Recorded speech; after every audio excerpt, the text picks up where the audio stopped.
fine. None of this conversation has been funny enough to start the podcast yet. Like, hold on. I did a bad job. Do you think I did a bad job? No. Telling that story just now? I think. Do we need more energy?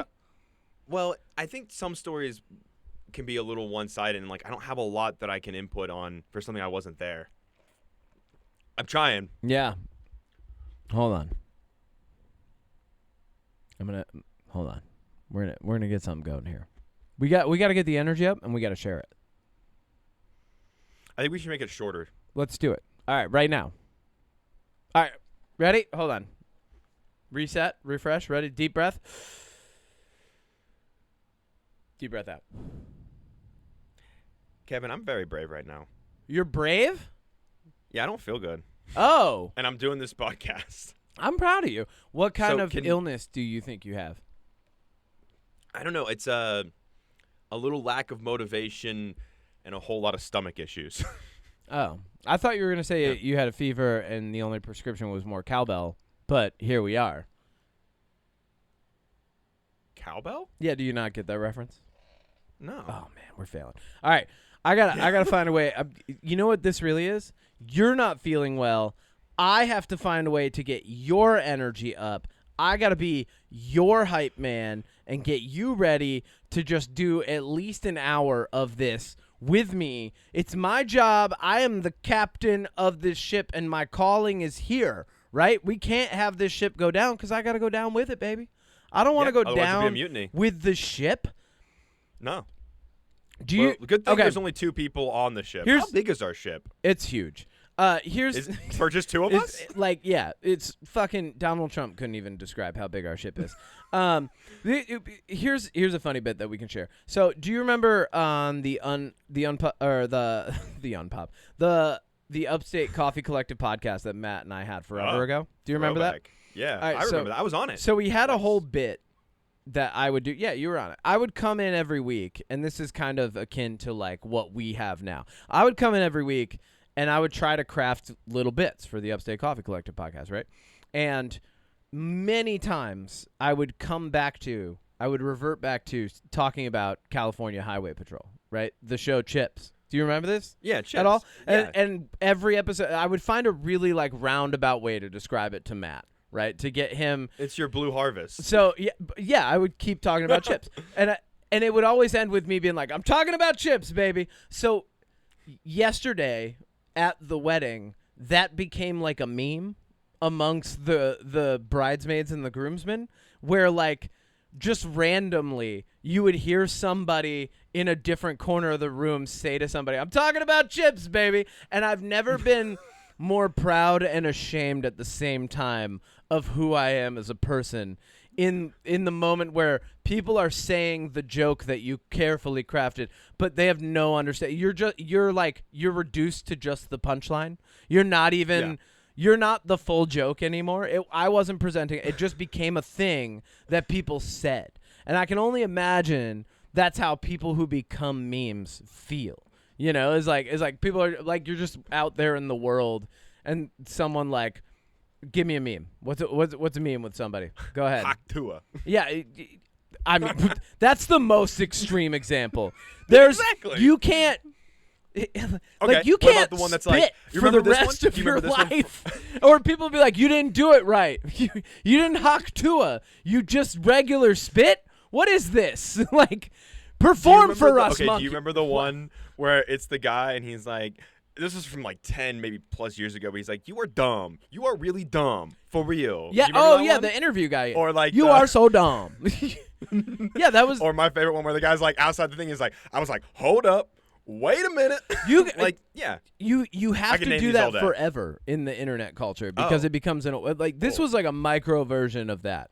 Where like all of a sudden, like at one point, one of the bridesmaids said, "I swear to God, if someone else talks to me about CHiPs, I will kill someone." Now, when you're talking about CHiPs, you're talking about the remake with Dak Shepard and Michael Pena that everybody loves and remembers. No, I'm talking about the original. No, I'm talking about original? That is the original John Baker and Frank Poncherelli. Yes. Yes. Magnum PI. No. There's no such thing. No, never. The No, it's the Michael original Pena, Dax Shepard one. It California has poop jokes Highway in it. Patrol. No, I don't absolutely. think Chips. Chips is fucking chips, baby.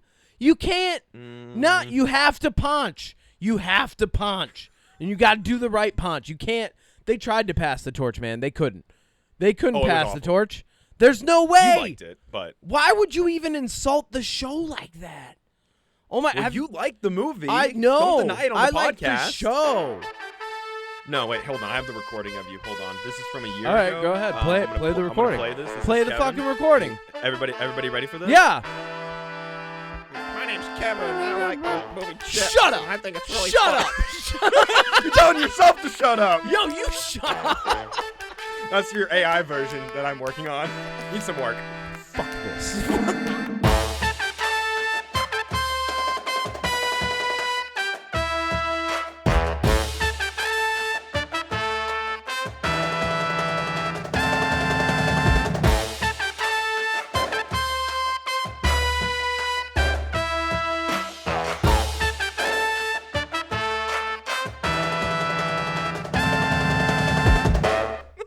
My name's Kevin, and I like chips.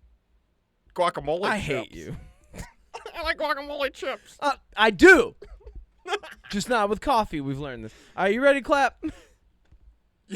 Yes. 3, 2, 1. Welcome Why back. would you do that if it Shut doesn't- up. Welcome back to another episode of the UnPop Podcast. I am your captain. Listen to me. Todo siempre. Kevin Miner. He, him with me as always is. The very insulted chef cooking up content. Without Insulted? me, you'd starve. Insulted? There's a if you go to Indeed and look up UnPop Podcast, there's a position opening up, and it's not the one you think it is. It's both. It's both. It's both. They're both just fake.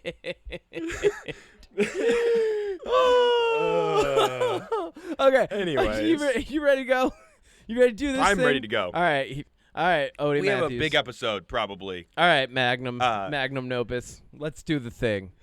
You ready All right, for news? So, news, and then big movie of the week, obviously. What was it? Catwoman? Yes. Came out? Absolutely. That's 100% it. I'm just gonna Thunderbolts yes and came you. out on streaming. I'm just gonna Okay. yes and you until you admit you're wrong. But Thunderbolts is on streaming. If you haven't seen that movie, I would actually recommend it if you have Disney Plus because it's free now. Yes. It's pretty good. To the that's for news. everybody. To the news. That's not. We have a sound clip. You don't have to do that. Well, no, but I was doing like Batman 66, and then you play the sound clip after my sound clip. No, you don't double sound clip. Oh, so you put the sound clip in there, and then I'll now, and then we start. To the news. Yeah, baby. It's the UnPop News coming at you fresh and hot from the command deck of the SS Marlon Brando. Let's see what this week had in store.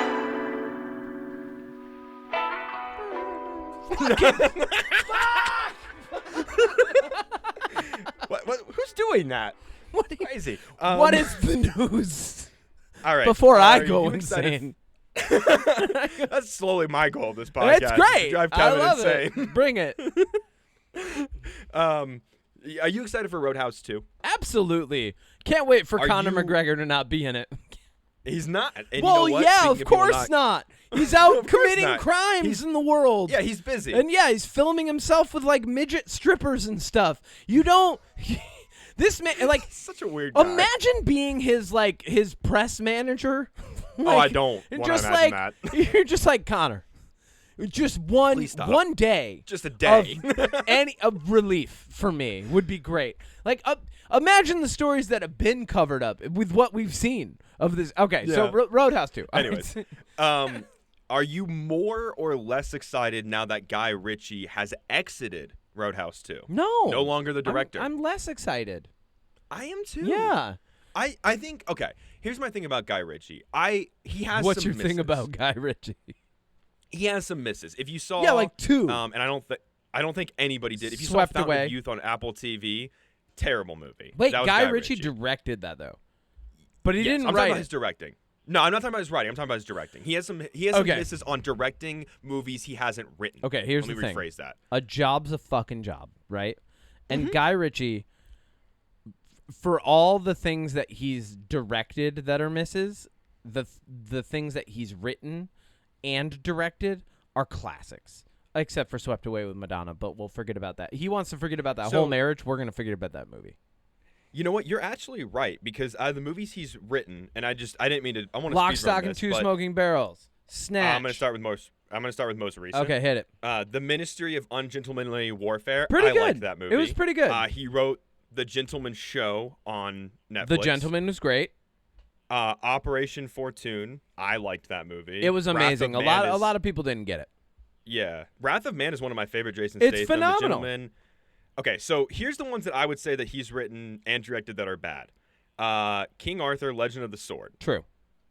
Okay, that would be the only one, because I actually like the new one. Cool. So I was ready for you to have more. I was like, yeah, all right, cool. I agree with that. Because the other ones were like Rock and Rolla and stuff, and I'm like, these are good. I think everybody agrees with that one. I honestly, I feel like Guy Ritchie even probably is looking back at that and he's like, what the fuck was I doing? Like, what Some was I misses on really that. doing Why did I have here? David Beckham in Yeah, this movie?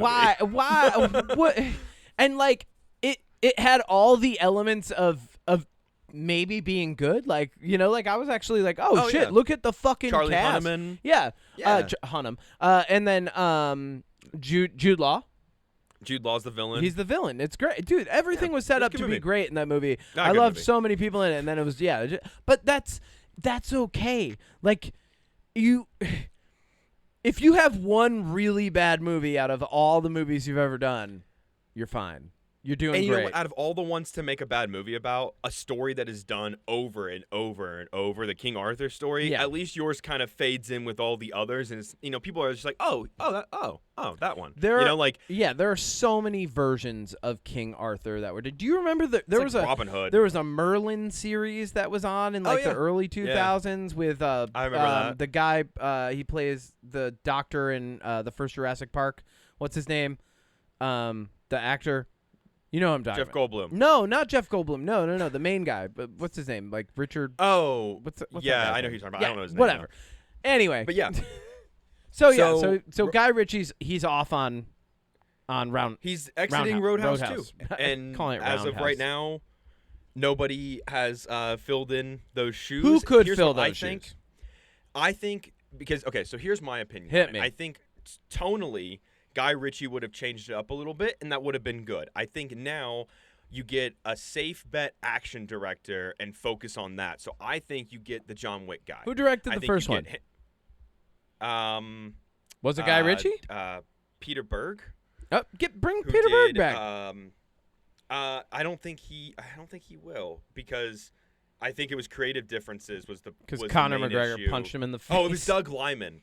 Oh, okay. And he did like Edge of Tomorrow and and a Doug couple Liman other just big didn't ones. want to do another. He's working on Edge of Tomorrow Roadhouse. too. Okay, so yeah. that's So probably he's why. not available. But Okay. I think you get Chad Stahelski, one of the John Wick guys, who's like really good at action and stunt coordination, and just like lean into that a little bit. Because I mean, If you like get the first Chad Stahelski, you cannot do a John Wick style film, right? Like Roadhouse had its John Wick own style. cadence and but that's what I mean. It's like Chad Stahelski has done a lot of John Wick style, Well, no, he did Bullet Train. which was very John Wick style. What are you talking about? I Really? mean, the comedy and stuff broke it up, but like he directed it in a very like all the fight scenes are very John Wick. They're very like flowy, a lot of gun. I'm messing up a lot of my- violence. Hang on, I gotta correct myself. What? Chad Stahelski's done just the John Wicks. Oh, It's okay. David Leitch who did. He was the other John Wick director, and after the first one, he split and started doing like Atomic Blonde. Yeah. And he did Bullet Train. Sorry, I got my director. Okay, get David Leitch. Yes. Okay. Yes. That's who I'm thinking. Yes. Because he Deal. did. Yeah, he's the one that did Bullet Train. He did Atomic Blonde. Yeah. The Fast and Furious, Hobbs and Shaw, your favorite movie. Hate it. Yeah, you love it. He did Deadpool 2. Yeah, you love it. People listen So, to yeah. this just hear us correct each other about things that I'm aren't just sitting here true. hate it. Yeah, you love it. Yeah, no, I hate it.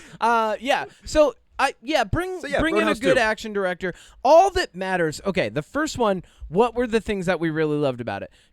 Gyllenhaal did a really good job being kind of like a incredible. silent protagonist and teaching other people to fight themselves.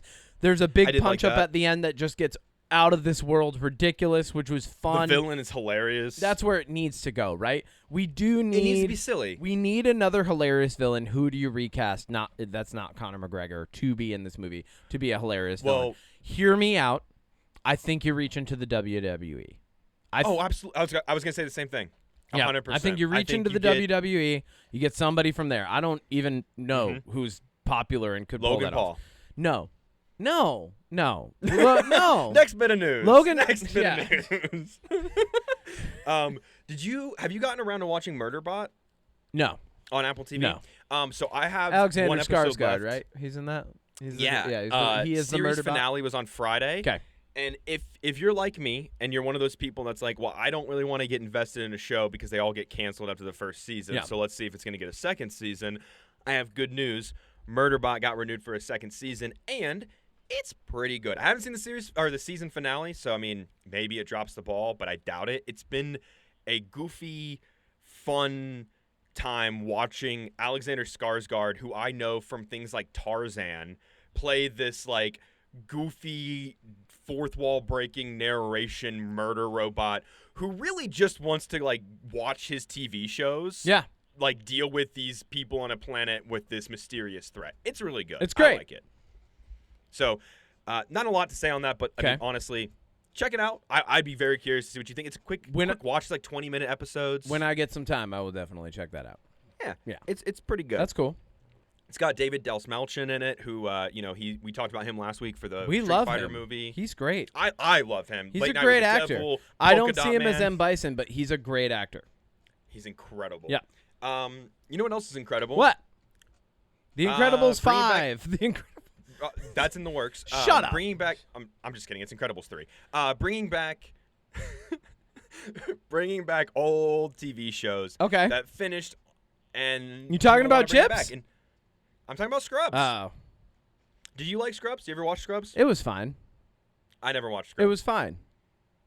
Zach Scrubs was like the comedy sitcom for people who also would want to watch like Grey's Anatomy.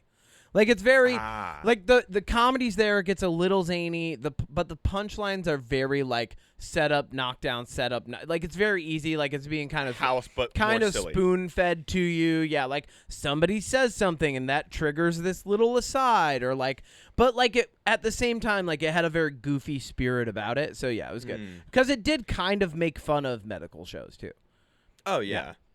I feel like that's all the shows of that era, like the mid 2000s. Like my favorite TV show, Psych, is making fun of like police, like The cop detective investigation of the week show. Yeah. So Scrubs reboot's coming. Apparently, all the original cast is on board, Hell which yeah. is interesting because what I do know about Scrubs is that the last season, like Zach Braff left. Yeah. And it was like a new cast of new people at the hospital. Yeah. So and they're maybe gonna try Donald- to pass the torch now. That's what's gonna happen. Like they're not gonna Well, come I think on and be like, I don't think this will be like a long-term thing. I think it'll be a season, and if it does well enough, you'll see them start trying to integrate and shift the story.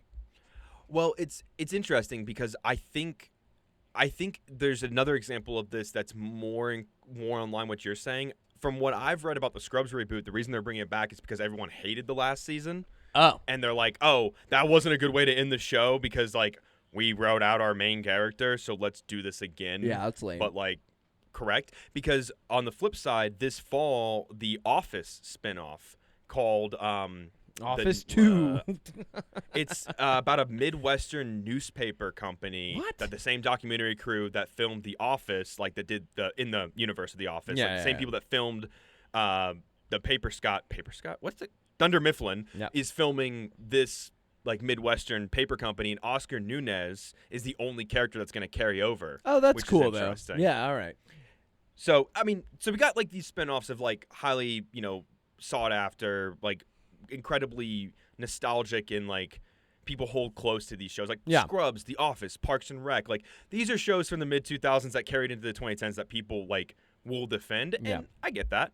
So, Makes sense. interested to see. I might watch some Scrubs. Probably not because there's like 10 seasons. But- Yeah, I feel like I could go back and watch some of it and find like some joy. in it, you know, but like ultimately Yeah. there's so much to watch all the fucking time. Like you really got to pick and choose wisely, you know? 100%. Yeah. And speaking of picking and choosing wisely, Wow. Great segue, Warner- Dean Warner- Kamen. thank you. This actually is a good All right, segue Dean because Kamen. Warner Brothers. Dean Kamen. Yeah, the guy who invented the segue. Segue. Yeah. I got you. I understand that. I knew that. Yep. Not Dean Cain So- from Lois and Clark.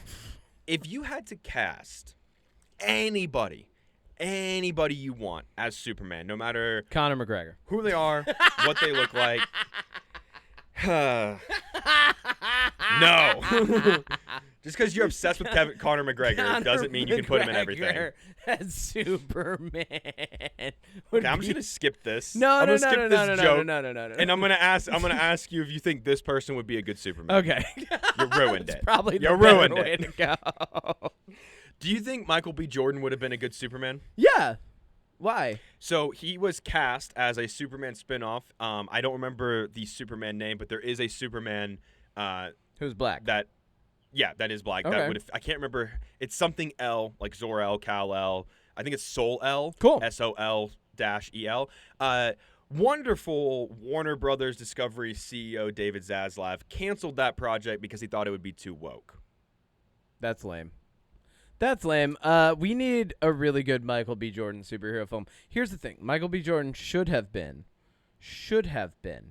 Killmonger and should have continued in the Marvel Universe. I don't know what the fuck they were thinking, not taking one of the most compelling backstories for a villain and then using that to catapult the universe forward with a guy who can keep coming back and had more swagger than almost any other villain they ever had.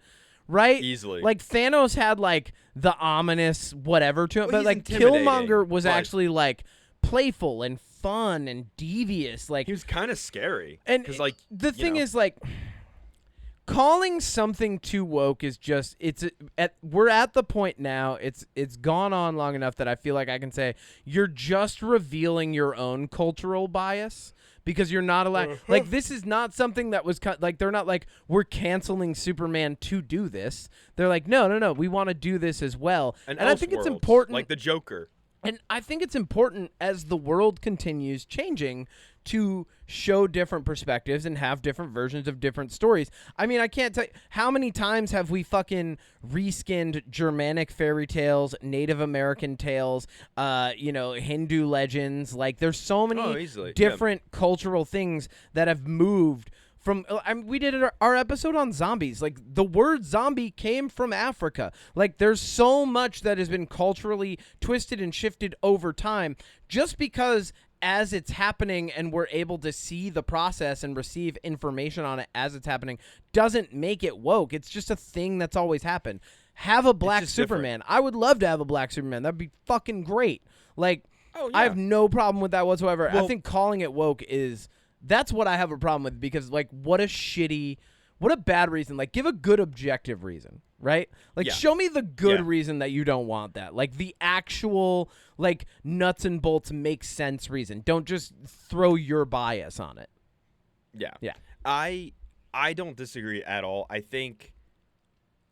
think people, and this is what drives me crazy, people will be like, well, why did you make the Little Mermaid a different, like, why is her skin color different? Because Why she's is in this the person fucking cast different?" Caribbean, dude. And Have you here's been to the thing. Caribbean? Like, it doesn't But here's- matter. Even in But my the thing about original that- animated, all of her sisters have different skin tones. Like, it's fine. No, I mean, totally, right? But my where I'm going with that is people will be like, oh, well, if you want a character to be a different skin color, just make a new character and have him be okay. And be like, okay, cool. Here's a new character we created. It's a Superman. He's black and it fits in the universe. People are like, no, we don't want that either. Yeah, It's like, okay, so you just it's like- you can't be satisfied. No, well, and that's what bothers me. The real problem, like, because you do something like right, like you properly cast our Ariel, right, the Little Mermaid, right? You properly cast, yeah. and instead of just like culturally appropriating a Jamaican crab for no reason, like you properly cast Ariel. And then you have her like in this movie, and people are like, "Well, no, it should have like she's white and has red hair in the original." It's like, all right, cool. Well, here's that, but then also we're gonna do this separate character off to the side, and they'd be like, "Well, no, you're just doing a woke version of that." And it's like, all right, you're just using the word woke for when you're uncomfortable. I get it. Yep. Like it's like like fucking the people who lean on the word woke are revealing a cultural crutch to deflect their own internal bias and or prejudice, right? And I'm at the point now where I'm just like, you're showing me it's the cultural version of the lady doth protest too much, like the class. Oh, absolutely. It's like, oh yeah, okay, I get what you're saying, wink wink. You really are uncomfortable with like just a different perspective on this. Got it. Yeah. And all of that ties into Black Superman. Superman. Well, just Superman in general. And before real we get quick, into... hold on, last bit of news. I'm sharing my bit of news because I shared this with you earlier this week. Shinichiro Watanabe is curating lo-fi beats for a playthrough of Ghosts of Yotei, and I'm buying a PS5. For that reason alone. That's it. Good. That's the whole reason I'm getting a PS5. I want to play a fucking samurai story. Okay, Shogun was like one of my number one shows last year, and so was Blue-Eyed Samurai, right? Ghosts of Yotei is going to be something that I am embracing in 2026. I don't fucking care. I'm doing it. I love it. Shinichiro Watanabe is one of my favorite writer-directors ever for anime, period. I don't even care if the show Lazarus on HBO isn't that good right now. It's fine. It's actually gotten better as time. It's actually aged well. Like I've enjoyed watching the show. I just haven't brought it on because there hasn't been anything like crazy to talk about. But the show's also hitting in a very real way because like everybody gets this drug that gets rid of like diseases and makes them young forever and stuff. And then like the guy who invented it is like, yeah, but also you're all gonna die in 3 years. And they're like, wait, what? Like it's a good story. And although, like we were just talking with Guy Ritchie, like not everything is a hit. However, Shinichiro Watanabe curating and helping out with a cinematic playthrough of a samurai-related story, especially as the guy who wrote and directed Samurai Champloo, is something that I want in my life. All right, that's my bit of news. I like it. Thank you. I just want to ask you this quick question because I found this very funny article. Odie, you can ask me any question you want. I don't know if you know this. We're on a podcast, so like you don't even have to get permission to ask me the question. I've signed up for this. No, you told me nobody was listening to this. This was just for us. No, everybody's listening to it, and they've been listening to you slap your face for 2 years. Oh, no, wait. I've been slapping my face for 2 years. You've been slapping your face for like a month. Okay.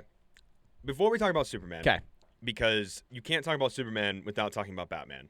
That's a rule. I don't know if you know that. That's a rule. I'm just following the rules. That's a real rule? It's a real rule. Okay, so we got to talk about Batman. All right, what's going on with Batman? I'm curious. I found this article, and a couple weeks ago Written I broke your brain AI. with. It definitely is. But we're not gonna do one of. I'm not doing that. Please I'm just don't. curious. I'm not. I want to know if you had to pick your top 3 Batman actors, who would they be? Because I think this list is hilarious on who they have on like, because there's been 11 live action Batman actors. Okay. So I can give you their names. No, you don't have to. No, I can give you my top 3 like right off the rip. I definitely Christian Bale for sure, 100%. Like he did a great job playing Batman. That was also just a really well fleshed out universe. Adam West for sure, fucking Adam West. And for very different reasons. It's not because he's like a compelling he's fun. He's like the Batman. Different Batman. He's like Grandpa Batman, like you go over to his house and you're like, it's fucking Grandpa Batman time. Hell yeah. Yeah, totally. Yeah, and then I would say, I wish that Michael Keaton. It's got to be Michael Keaton. I wish I could say that George Clooney did well enough that I could pick him, but no, Michael. So definitely and for very different reasons. I don't know how I would actually rank them. If you I would have to really think about it if you wanted me to put them in order. But that's the top fine. 3 for sure. Okay, so I want to just tell you this list. It has the 2 guys who played Batman in the 40s, like during the serial thing that they did. Oh yeah, so obviously they don't count.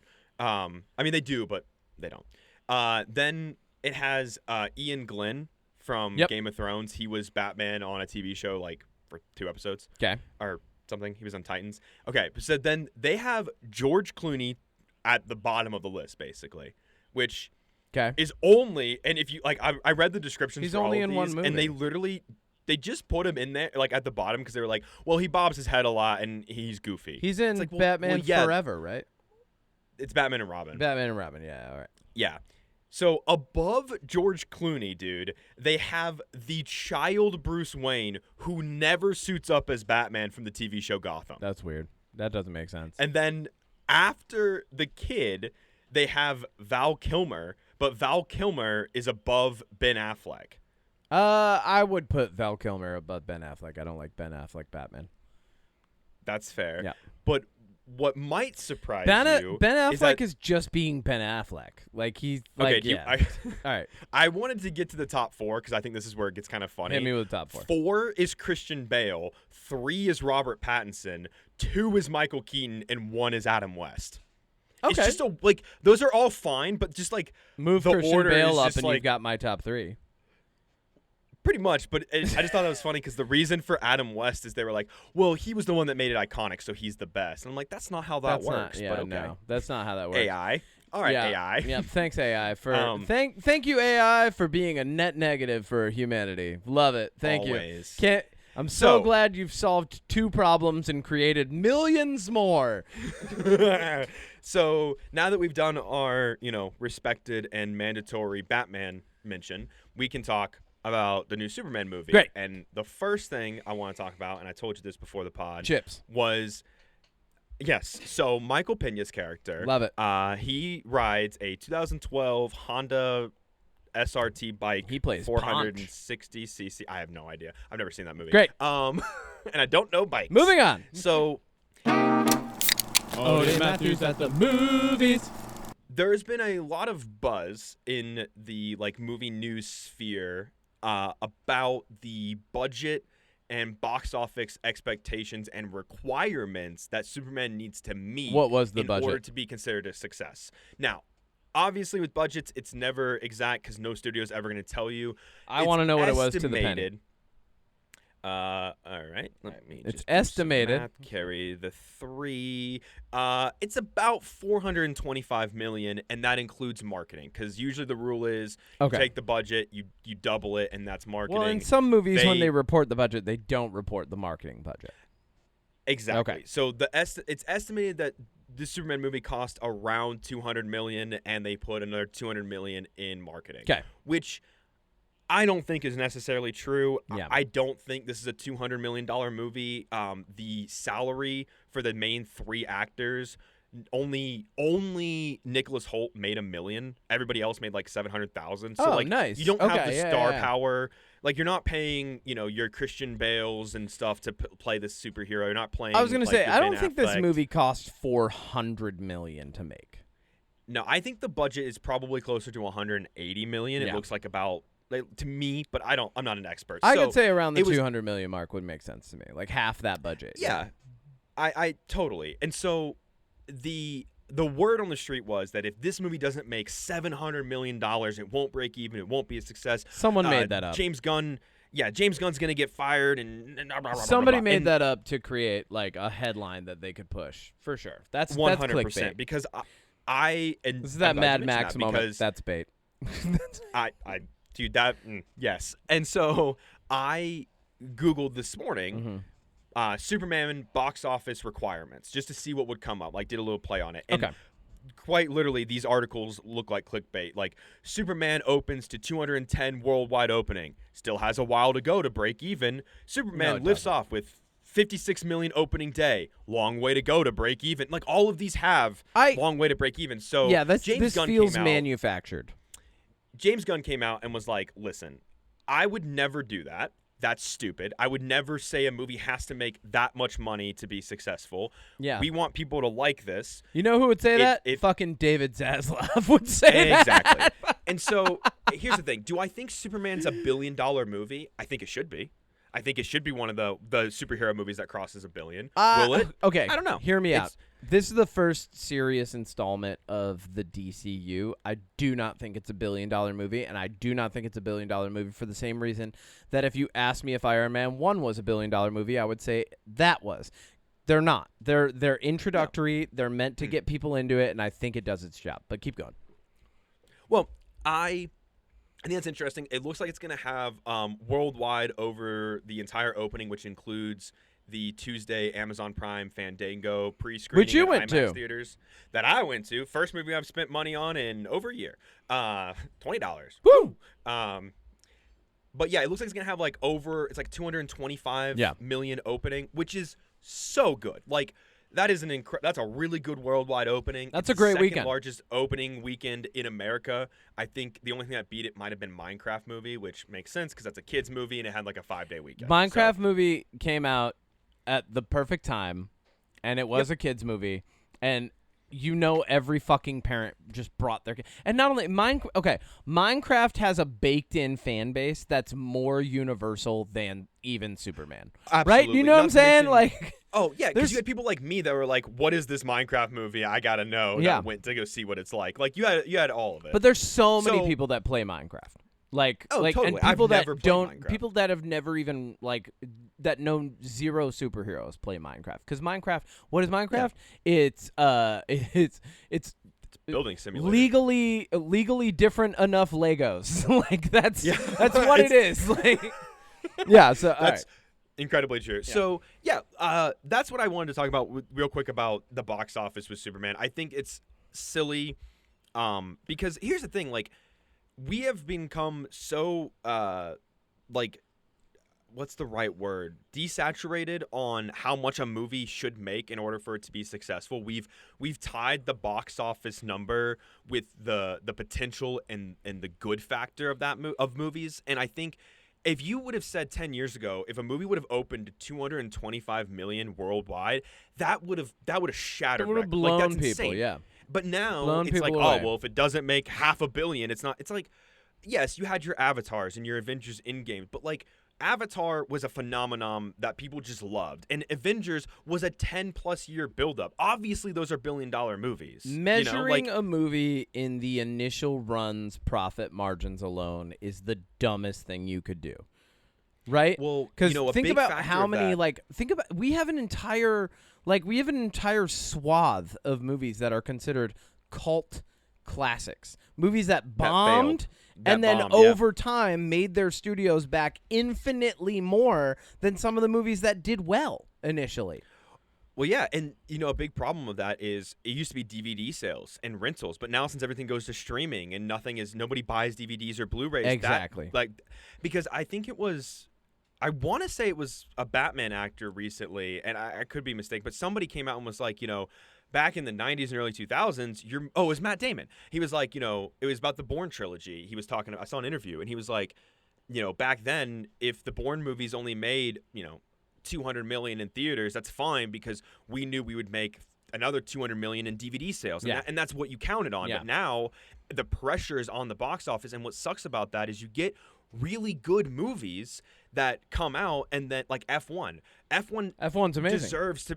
Deserves to have so much money, but because the next weekend was Jurassic World Rebirth, and then after that it was Superman, and then 2 weeks after that it's Fantastic Four. It's like all these big hits are right after each other, and that's good for moviegoers, but it's bad for the for box you and me. office on those. Yeah. Because when Superman goes to HBO Max, it's not going to make any extra money. Yeah. Like, sure, they might get some people that subscribe, but I don't know how the fuck they factor that in. Well, when That's you way think above my about it pay too, grade. there used to be like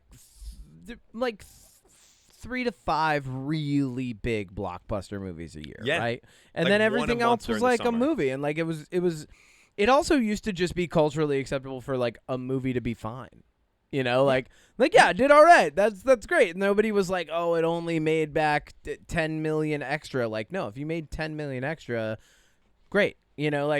I think the perspective shift that happened was based on I would say that the war between whatever his name is, the Titanic guy, the Avatar guy. What's his James name? Cameron. The war between James Cameron and the Marvel franchise for who got the highest grossing of all time really tainted the way that people looked at movies, because then they were looking at it with this added arbitrary lens of like, oh, well, if it doesn't do so much at the box office, then it's not as good as whatever. And it's like, that's never been the case. Things that make money are oftentimes not as artistically valued. They don't have as much of a cultural impact. Like there's so many different things that are so hard to measure, and you can't even tell until like they've been tested by time itself. You know? Yeah. So yeah. Absolutely. So on that, Yeah. let's talk about Superman. Yeah, let's talk about Superman, man. Let's do a quick recap. A quick recap of the story without spoiling too much. Do you mind if I just do like a quick run through? Yeah, I think that's a good Cool. idea. Yeah. So this story centers around Superman after he has already been Superman for a while. We can get into this in spoilers. I think that was a good move. Do you agree? Yes. Yeah. Okay. Oh, 100. That's my favorite thing about this. The intro implies that many of us who are going to see it know something about Superman. It's right? not going to hold your hand. Yeah, it's not like this is a comic book world. Be ready for comic book shit. we didn't get the full reboot treatment, which I think is that shows some nuanced awareness Yes. of the crowd that's going to show up for this.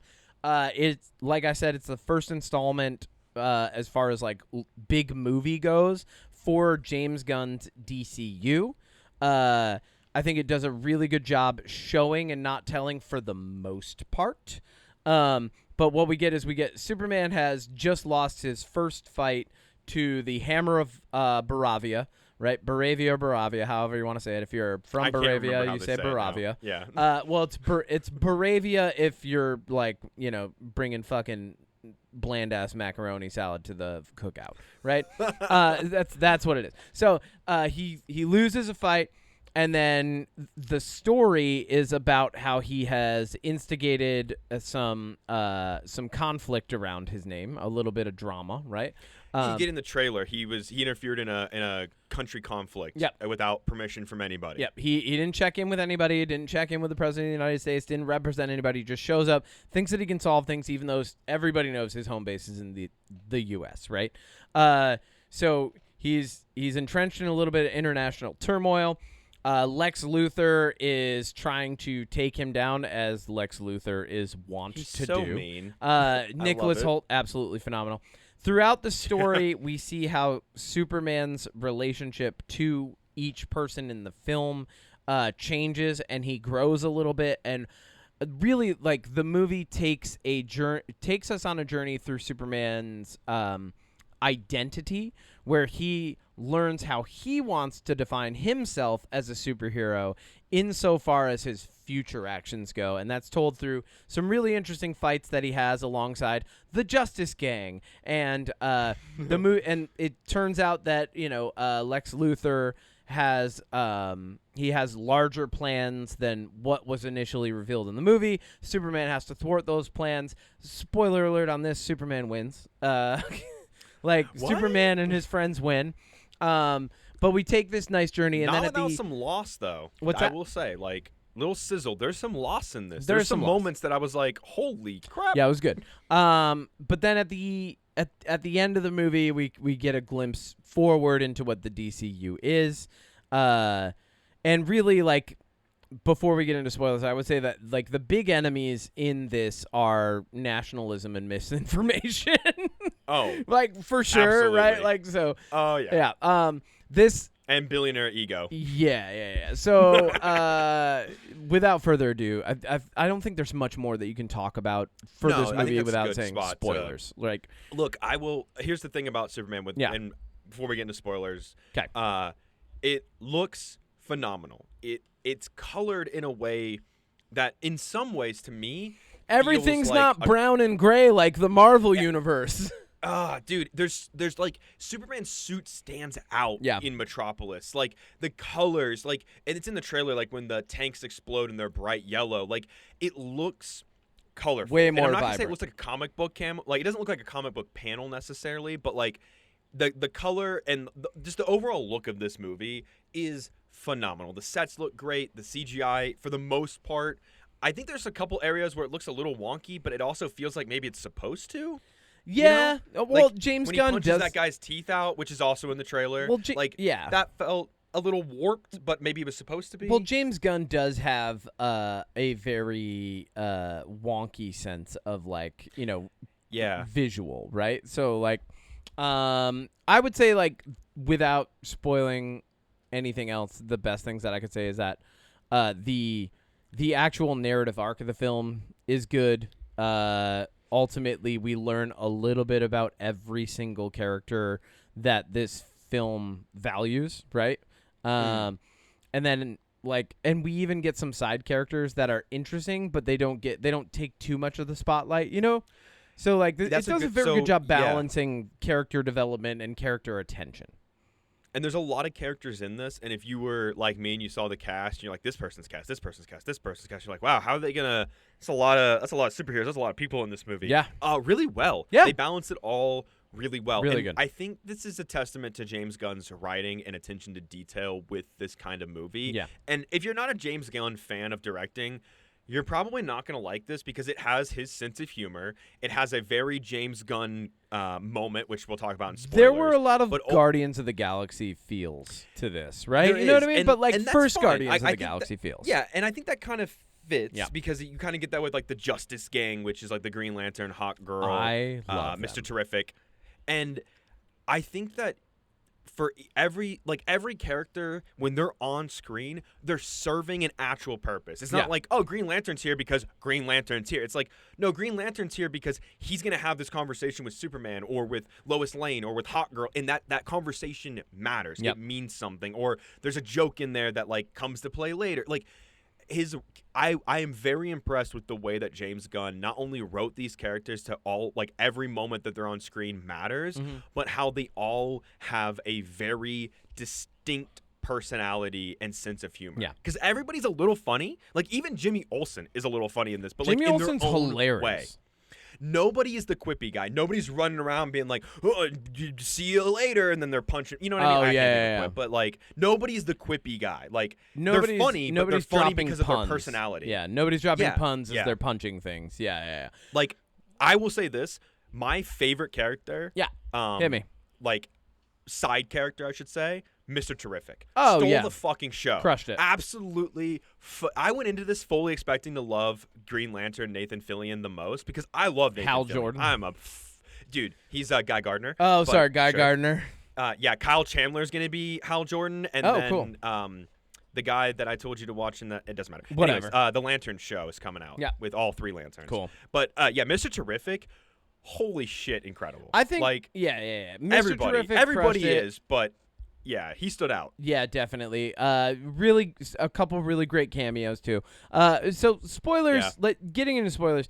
In the beginning of this movie, you're getting like a shot of Antarctica, and anybody who knows anything about Superman, and this is what I like about this movie. It rewards the people who are longtime comic book fans, while at the same time setting a visual and linguistic narrative for everybody else. So like we get the nice little like instead of like there was a baby that was sent to Earth and then we're starting on the farm again and then we're watching him grow up and he's different because it's a yellow sun and he's not from here, but boy does he want to be a good guy. You know, like we don't get that all over again. Yeah. Instead we get 300 years ago this happened. 30 years ago this happened. 3 minutes ago this happened. Yeah, like 3 years ago. It's 3 minutes.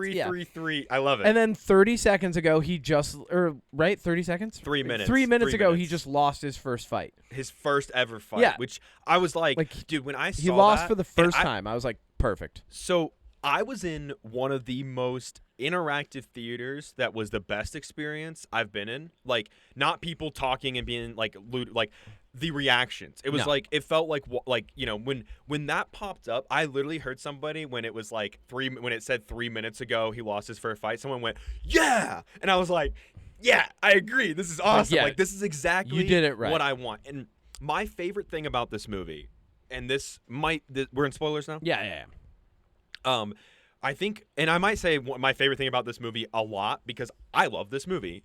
Spoiler alert. One of my favorite Hey, wait. things. But before we really Great. delve into spoilers, Certified Greatness?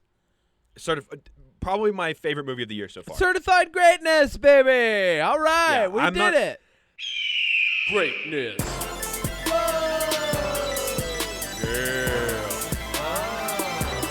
Greatness. You You're the best. I'm not afraid to say that. Like, this F1 and 28 years later have blown me away. This F1 28 years later, you really liked Damned Sinners. too.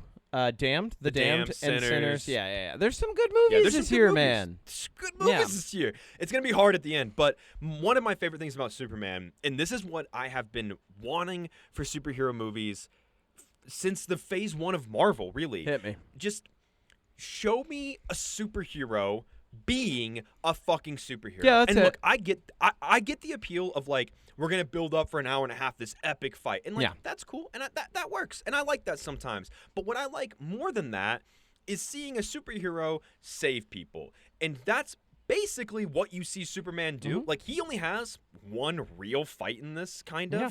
Like, maybe a couple, but he's like a small, like, couple scuffles, but, like, one real in-fight with Ultraman, which we'll get to. Yeah. But, like, I like that during the fights, like, the Justice Gang shows up and they're causing mayhem, and he's like, I gotta save these people in this building. I gotta stop this thing from stomping on a dog. I gotta rescue this girl from an explosion. It's like, yes, dude. That, and, like, we kind of get it in Thunderbolts. Little sizzle there. But, like, that is what I want to see a superhero do. Like, I don't need to see him fight somebody, the same person, the entire movie to be satisfied. Like, show me some street level stuff. Show me how would he interact with this, with this situation with a giant kaiju. Like, I love that. The other thing that I really like, and I'm just kind of going in like chronological order so that I can keep my brain organized on this, is he gets up, he heals himself in the Fortress of Solitude.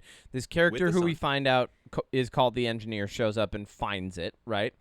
And then he flies back as soon as he's, like, mostly healed, and, like, his robot's number 4, who ends up wanting to be called Gary at the end of the film. I number love 4, the robots. Number 4 so funny. is like, wait, don't fly back. You got beat at full power. Like, you're only at you're 83 80% right now. Yeah, don't do that. And he goes back anyway, and he fights the Hammer of Baravia. He loses a second time. So not only do we get the announcement that he lost, we actually see him lose, right? And, you know, spoiler alert, Hammer of Baravia. What is it? Oh, it's the superhero trope. I'm really glad they did this way. They didn't give us a superhero that had the same powers but was the opposite. They were just like, no, it's just a clone, which is great. Well, I want to talk about Ultraman. Like, when we get to that point, so it's because I want to go Ultraman. chronological, Yeah. because I have some thoughts So, about Ultraman. When he goes back and he loses, what I really love is this is where we get our first big reveal on Lex Luthor, right? Nicholas Hoult as Lex Luthor. Nicholas Hoult Incredible. is phenomenal. He's great. One of my favorite comic book castings. He's so Easily. good. Yeah. Ugh. He so was good. great. He's been great in every film I've seen him in, including Renfield, including, you know, I was like, he's good in Renfield. Yeah. Bad movie, but he's good. Nosferatu's great. Like, there's so many things he's just phenomenal in. So, like, when we get the Lex Luthor reveal, here's the thing that I love about Lex Luthor. One, he cannot do anything alone, but he values himself above literally everyone else around him. So where is he? He's front and center, top of the room, overlooking everybody else Barking who's doing commands. his bidding because he was smart enough to study all, like, and, okay. He studied Superman for 2 years. He studied Superman for 2 years. He aggregated the data and then is using that to fight him. It's like, in my mind, I'm like, oh, you're fucking Chat GPT. Like, you That's a Chat great- yeah, that's kinda GPT'd funny. Superman's moves, and now you're fighting him with some limited success right now. Yeah. I do love that reveal of him, like, announcing the moves. But, like, what it does is it highlights what makes him really great as a villain, which is that he prepares. He's rich as fuck, right? So he can exploit anything he wants to. It would be one thing if he was just exploiting everybody all the time, right? Like, that would be kind of boring. But no, he actually is ready. Like, he's watching the fight and then he's announcing the move that's going to beat Superman because he can predict his next move. That's great. It just shows, like, it shows that he's willing to wager his own intelligence against anything. And I think this might be, and I should say this before I make this statement. Yeah. I've never seen the Christopher Reeves Superman movies. I haven't gotten around to them. I am going to get to them for Magnum Opus. Yeah. Even if some of them are good, I still want to kind of, like, do them all. Yeah. But this is how I feel, and I also have no knowledge about Superman from comics, but this Lex Luthor feels like the Lex Luthor I've heard about my entire life in comic books. This feels like the psychotic, egomaniac, rich, billionaire asshole who, and this is one of my favorite things about this character, he is so blinded by hatred of Superman because Superman is an alien that he can't even fathom that he would have a secret identity. And there is a moment in this where Lex literally tells Superman, he's like, well, maybe I'll go kill Clark Kent. And it's like, that's hilarious that you don't realize that he's Clark Kent even though you have his DNA, which makes sense because why would his DNA be in the system? Like, you wouldn't, like, why would, so that makes total sense. But, like, it's like you have everything you need to figure out who this person is, but you're so blinded by rage that you can't see him anything other than an it. And I loved that. I loved it so much. There's a couple versions of Lex Luthor that you can do and do well. There's this version, and then there's the more what I would call, like, Ving Rhames vibes Lex Luthor, like a much more, like, it's almost like it's a little too akin to Kingpin to do it, right? But it's very much like darker voice, more brooding, powerful, commands a presence, is still pretty fit regardless of being like super intelligent and rich, right? Like he's kind of like, he's not a superhero, and that's probably what makes him so vicious, is that he's a human who's just in great shape, really smart, and has a ton of money, and it's like, why would anyone be better than me? You know, like, but at the end of the day, egotism is what drives him, and so either way, as long as you're highlighting that, you're doing a great job with Lex Luthor, and they did a good job. Great. Yeah. Dude, when he, like, every time Nicholas Holt's on screen and he's monologuing or talking or screaming, the emotion between him and David Corenswet, like, it's great. And, well, so he loses his fight. Lex Luthor, you know, to the Hammer of Barava, he has the engineer, which is a lady who he's used nanotechnology to alter her blood to where she can, like, create weapons. She can turn herself into anything you want, baby. Most of the time, it's just blades, it turns out. But, like, it's just she can turn herself into anything, but most of the time, just saw blades. She can fly. And he also created... You can bet, like, the third time she did that in the movie, I'm like, so all the nanotechnology in the world, and that, like... Just blades. I guess she is an engineer because she's like, this is the most efficient answer for right now. Like, but like at the end of the day, I'm like, you basically have the nanotechnology Green Lantern power, and you're just doing like. And the funniest thing, they're circular saw blades. You know, like it's not like. Anyway, keep going. Sorry. So she gun katanas. Like, okay. Well, I do think her power is kind of cool because, like, when Lex breaks into the Fortress of Solitude, I love that he's walking with no flinch. He doesn't as, care. Like, things are exploding. He's like, I know these guys got me because I'm better than everybody, well, going back to what you said.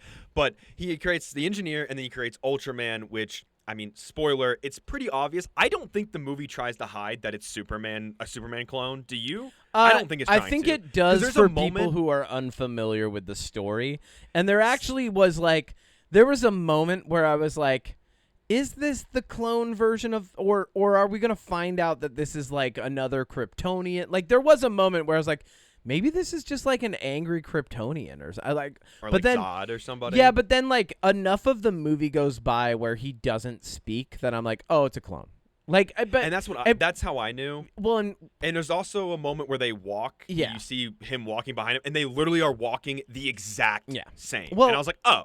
And in our culture, like in our culture, but I mean, like in comic book culture stuff, like we've had these stories so many times. Like even in The Boys, right? Like we've had the clone story so many times that, like, for me, like I'm like, okay, this is very obviously, you know, like it's Superman's clone. Like, yeah. And see, the reason I like it being a clone, because obviously the main fight in this, and we'll get to it, but like it's Superman versus Superman, and it's a pretty good fight. But I will say what I like about that is Superman has been Superman for 3 years. We know that when the movie opens.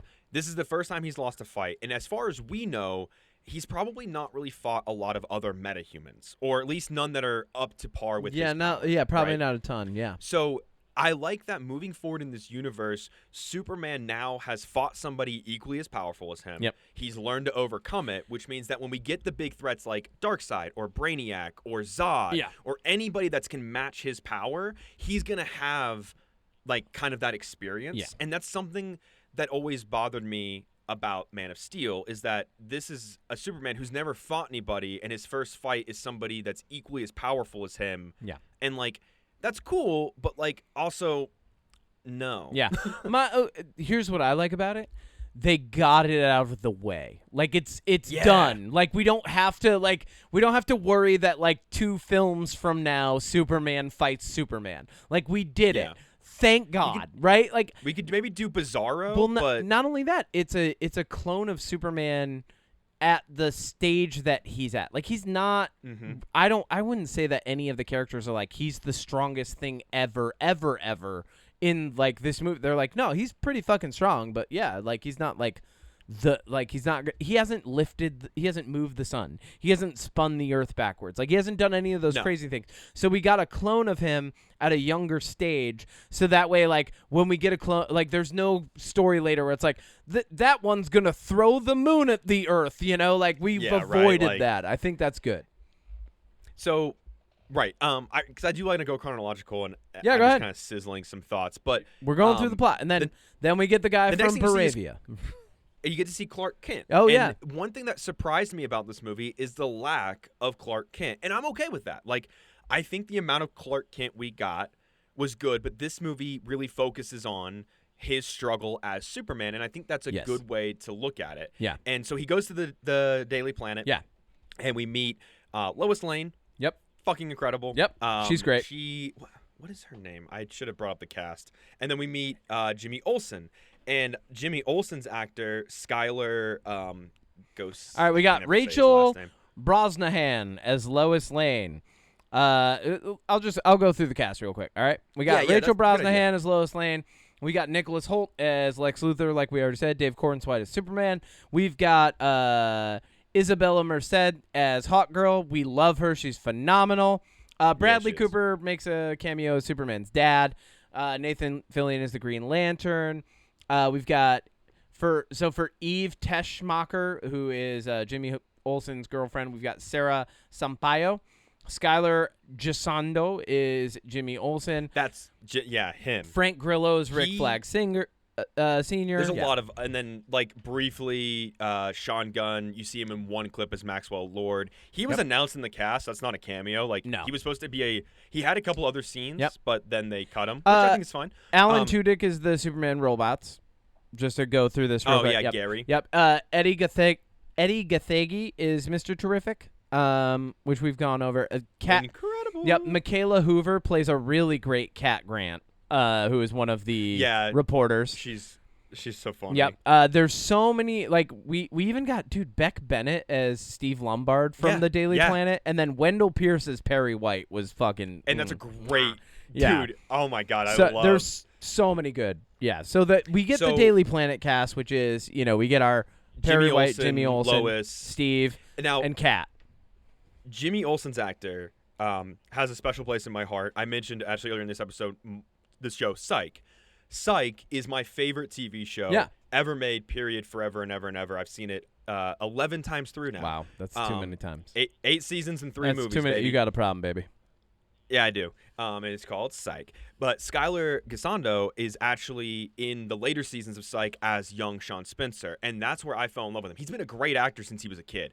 And him as Jimmy Olsen was probably my second favorite next to Mr. Terrific in terms of side characters. He's really good. We're establishing the relationship of, Clark to these people. I think Jimmy Olsen throughout the entire movie, and they set this up very early on, he is there for comedic relief. Period. He's a sidekick. What's really funny is you can see from the get-go, he has a crush on Lois for, like, how impressive she is to him. There's other girls that are fawning over him at the Daily Planet. Girl is fawning over every him. girl's like, "Oh, Jimmy Olsen," and like he's just like, that bit. he's just like, "Oh my God, like no, I don't want that." Like, someone's like, "That girl's beautiful." He's like, "She is." He doesn't even get it. Dude could have any girl in the world, only has eyes for Lois Lane. And that eventually, I do like that he does move away from that. Like they don't stick around with him liking Lois, Like over the course of the movie, we kind of lose that a little bit. Yeah, it's good. I do like, and this is my only thing that I wish we got a little bit more of. I wish we got more Clark Kent, Jimmy Olsen action. Yeah. But I do like the interactions we did get. I definitely got like, oh, these guys are friends. Like, this is the guy that would have been like the football quarterback being friend with like the newspaper reporter. 100%. Like, that's the vibe I got for a little bit. And on that, let me just say this here. Yeah. David Cornsweet as Superman is, and you can come from me all you want, that might be next to Robert Downey Jr. and Captain America as some of the best, like, casting. Like, he looks, speaks, fits, plays that part so well. I listened to an interview with David Cornsweet where he talked about the process for getting the Superman role and, like, what it was like and the reveal leading up to it. He actually thought that he was going to have to hold on to the reveal that he was Superman for much longer. The process for getting the role was there were like literally hundreds of people, and James Gunn even commented on it in an interview that he did. He was like there were some people who showed up that looked nothing like Superman, and this is Hollywood. James Gunn doesn't get into it, but like you can assume somebody's agent got them in, and they're like, you never know, buddy, might as well, you might right? be like, Superman. Because you might get a different part. Because that's what happened to Skylar. Exactly. He thought he was auditioning for Superman, and then he was like, "Oh, Jimmy Olsen," and he got Jimmy Olsen. Yeah. And I'm like, "Oh, that's great." Exactly. So you know, like they've got hundreds of people going through it. When it came down to it, so that usually what happens is the second round still has like, I don't know, like 20 people. You know, there's still a lot of people when you're doing casting for something like this. And what they did was they actually only called back 3 for Superman, and David Cornsweet's one of them. I don't know who the other 2 were. Let's just say it was fucking Henry Cavill and Vin Diesel and The Rock. Henry Cavill and Guy Pearce. They were going for a real old Superman look. No, yeah, it was Vin Diesel and The Rock. Old. And fucking, if it was Vin Diesel and The Rock, you know he would have shown up and been like, "I got this." Like this is I'm Superman. You're now. both. When do we start filming? You're both bald. I got this. Like, but no. So they called them back, and they had them do a couple different scenes with the Loises, and then they had a separate day where they did wire work because it was so important to have them be comfortable in the wire work, and because they're going to be flying around. They're going to be fucking Superman. Yeah. So they actually did 2 days of that. There was a little bit of lag time, and then he got the call that was like, "Hey, you're Superman." And when James Gunn called him to let him know, he was like, "You have an hour to tell family and friends, and then we're telling the world." He's like, "We're not holding on to this. You've been cast. Like, you have an hour to tell whoever you want." Yeah. Which is great. On the set of Twisters? Yeah, he's on the set of Twisters, and yeah, crazy. People just lost it, right? But they were so happy for But it was him. so great because, you know, like, I love that story. I love that James Gunn calls him up. He's like, "Hey, if you would like the part, you're Superman." He's like, "I'll take it." And then he's like, "Cool, you have an hour to tell awesome. whoever you want." And then so great. and then we're letting everyone else know on your behalf. Good luck. Like that that in itself could be like a small, like, low budget comedy film, you know, like you get a role.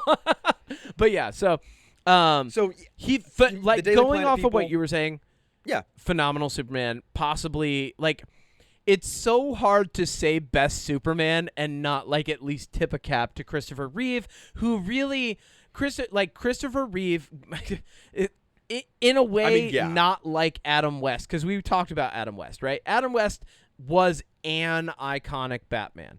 Christopher Reeve, because of like those films being a little bit ahead of their time as far as like the actual like special effects went, right, for Superman. It was so impressive, and it was the first time we got this legendary comic book hero in the flesh. It was so iconic. Like, the moment was iconic. Culturally, it was iconic. Christopher Reeves did such a great job and was such a great person on and off set that you're like, he kind of was a Superman in a way, right? But like, this is the best version of cinematic Superman I've ever seen. I agree with you.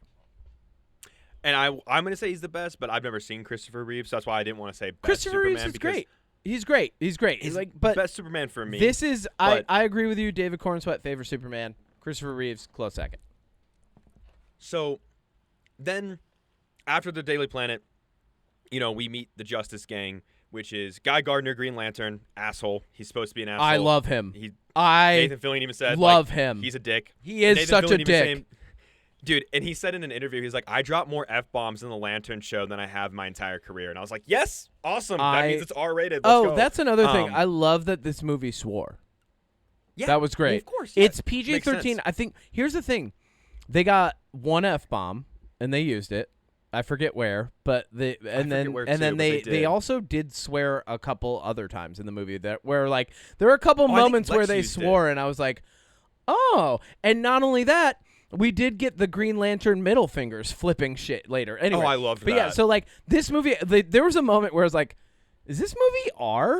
Like I was like, it's like I did kind of, yeah. It's not indecent in any way, but there were enough swear words that I was like, is this what? Like, yeah. He pushed the limit. Yeah, he definitely did. Keep going. Justice Gang are owned by Maxwell Lord. Yep. It's Guy Gardner, Green Lantern, Mr. Terrific, and Hot Girl.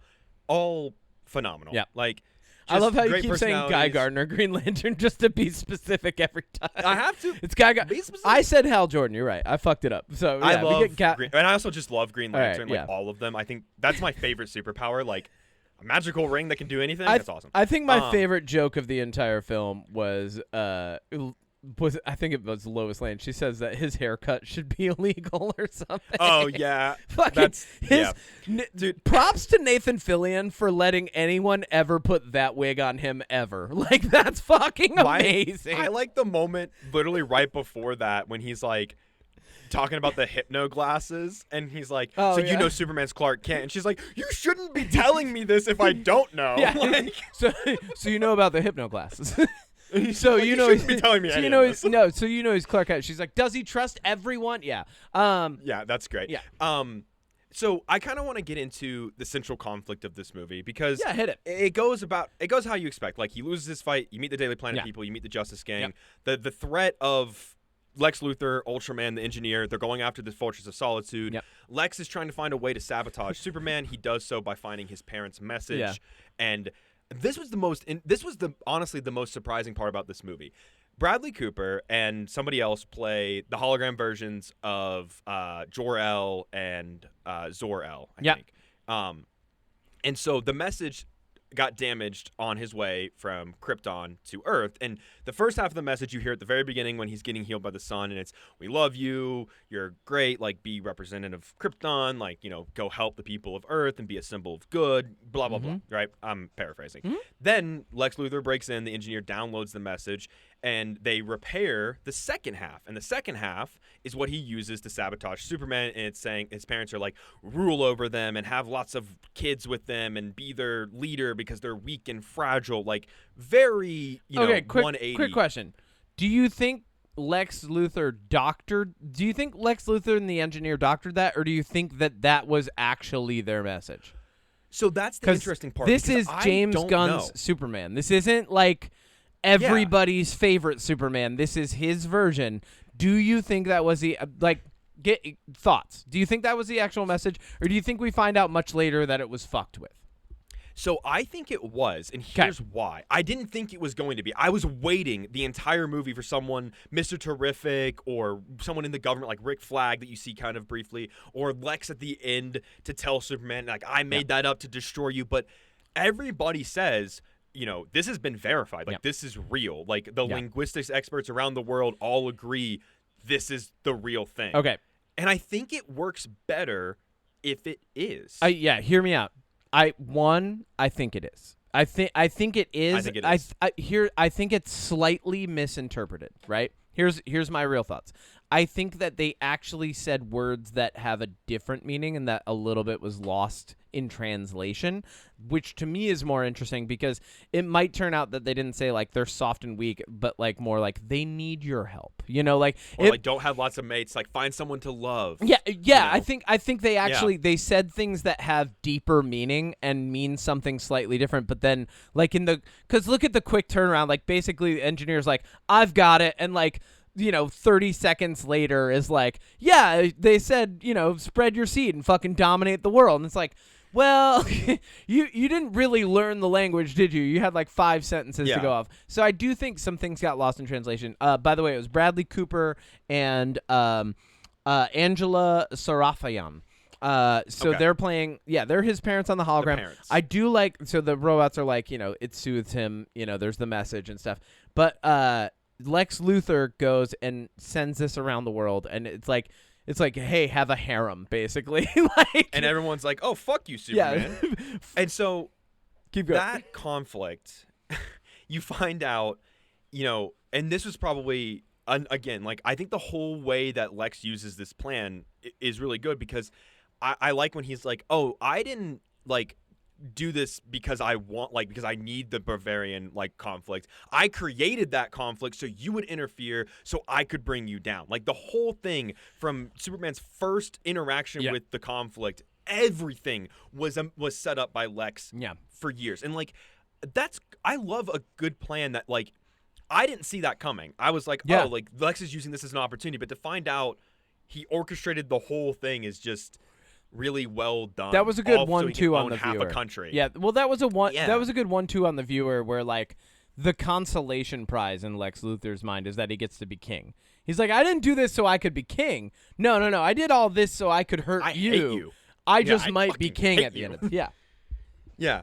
And, speaking of the parents' message, another thing that I think this movie really, really gets right, and they're not in it as much as I thought, but Ma and Pa Kent, when the world hates him and he goes back home after, when does he go home? He goes home after he loses again. He goes home after he gets out of He escapes after he gets Right. after he gets out of the detention center that was built by we should talk about that first, actually.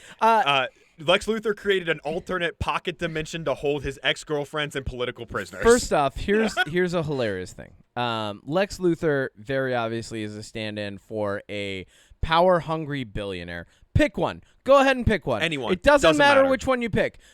We all work. know the evil three. It's Jeff Bezos, it's Mark Zuckerberg, it's Elon Musk. Pick any of them. Egomaniacal billionaire who wants to control the world. That's it. You did it. You picked him. I don't care how you feel about any of those three. When you see Lex Luthor and the way that he's behaving in this movie, which is completely amoral, right? And then you pick one. You're right. You did it. Congrats. Good job. Yeah. So, but he discovers. So, like, what I love about that. There's a few things that I love about this movie and what it what it forces a viewer like me to think is that, first off, as they're exploring the pocket dimension, right? Because like the pocket dimension pops up pretty quickly. Like the Hammer of Baravia goes through a portal, walks through like a bridge essentially in the pocket dimension, and comes out on the other side, right? And we get this, and it shows me that the Lex Luthor has all these scientists. They discover a pocket dimension. What does Lex Luthor do with it? He goes, I could keep prisoners here. Like, immediately, his first thought is like his first thought isn't wow, how interesting, we can study all of these anomalies and like learn the secrets of the universe. He goes, no, I can throw people in here when I want. And I love that Mr. Terrific, when he enters, he's so mad. He's like, "This is why you don't do this shit." So like, mad. He's so mad about it. He's like, "You could have created a black hole." He's like, you idiot." scientifically, he could have made that. He's like, there'd be a black hole where the Earth is right now. I love how Mr. Terrific has like. He has like this very like street level approach to explaining things, like, right? Like he's like he's like a guy that you would interview, and he would just be like, yeah, you don't fuck with quantum mechanics like that. Like, you're like, all right, cool. So in this prison, actually, I really like everything that happens in the prison. I like that elemental man who can create. Like, he can turn his body into elements, creates kryptonite to keep Superman at bay, and you find out it's because he has a kid. And I was like, oh, that's an interesting twist. That's Metamorpho. Metamorpho, yeah. They called him Element Man in the movie. I couldn't remember his name. Well, it's Metamorpho. So they call him Element Man in the movie because originally he is called Element Man, right? So like they just fast forwarded the whole, like, once again, we've skipped some unnecessary things, which I think slow down movie plots in order to have a better experience. Which is explaining too much. Yeah. And what I liked about the prison scene is Lex shows up with the dictator of Baravia. Yeah. And they have this guy that, back at the first fight that you see when he's fighting the Hammer the second time, technically, when he comes back after being healed, He gets slammed to the ground, and this guy that served him food once helps him to the ground. Molly. And the hammer of Bavaria leaves. And you see Lex Not Bavaria, Baravia. Baravia, thank you. But Lex uses his camera, and like you see, like he identifies the guy that helped him up. Yep. And then later, that guy's in the prison, and Lex has a gun, and he's doing Russian roulette, and the guy dies on the second one. Oh, and yeah. I was like, holy shit, they just shot a guy in the head in this movie. Yeah, no, that was okay. That was the moment where I was like, "Is this rated R?"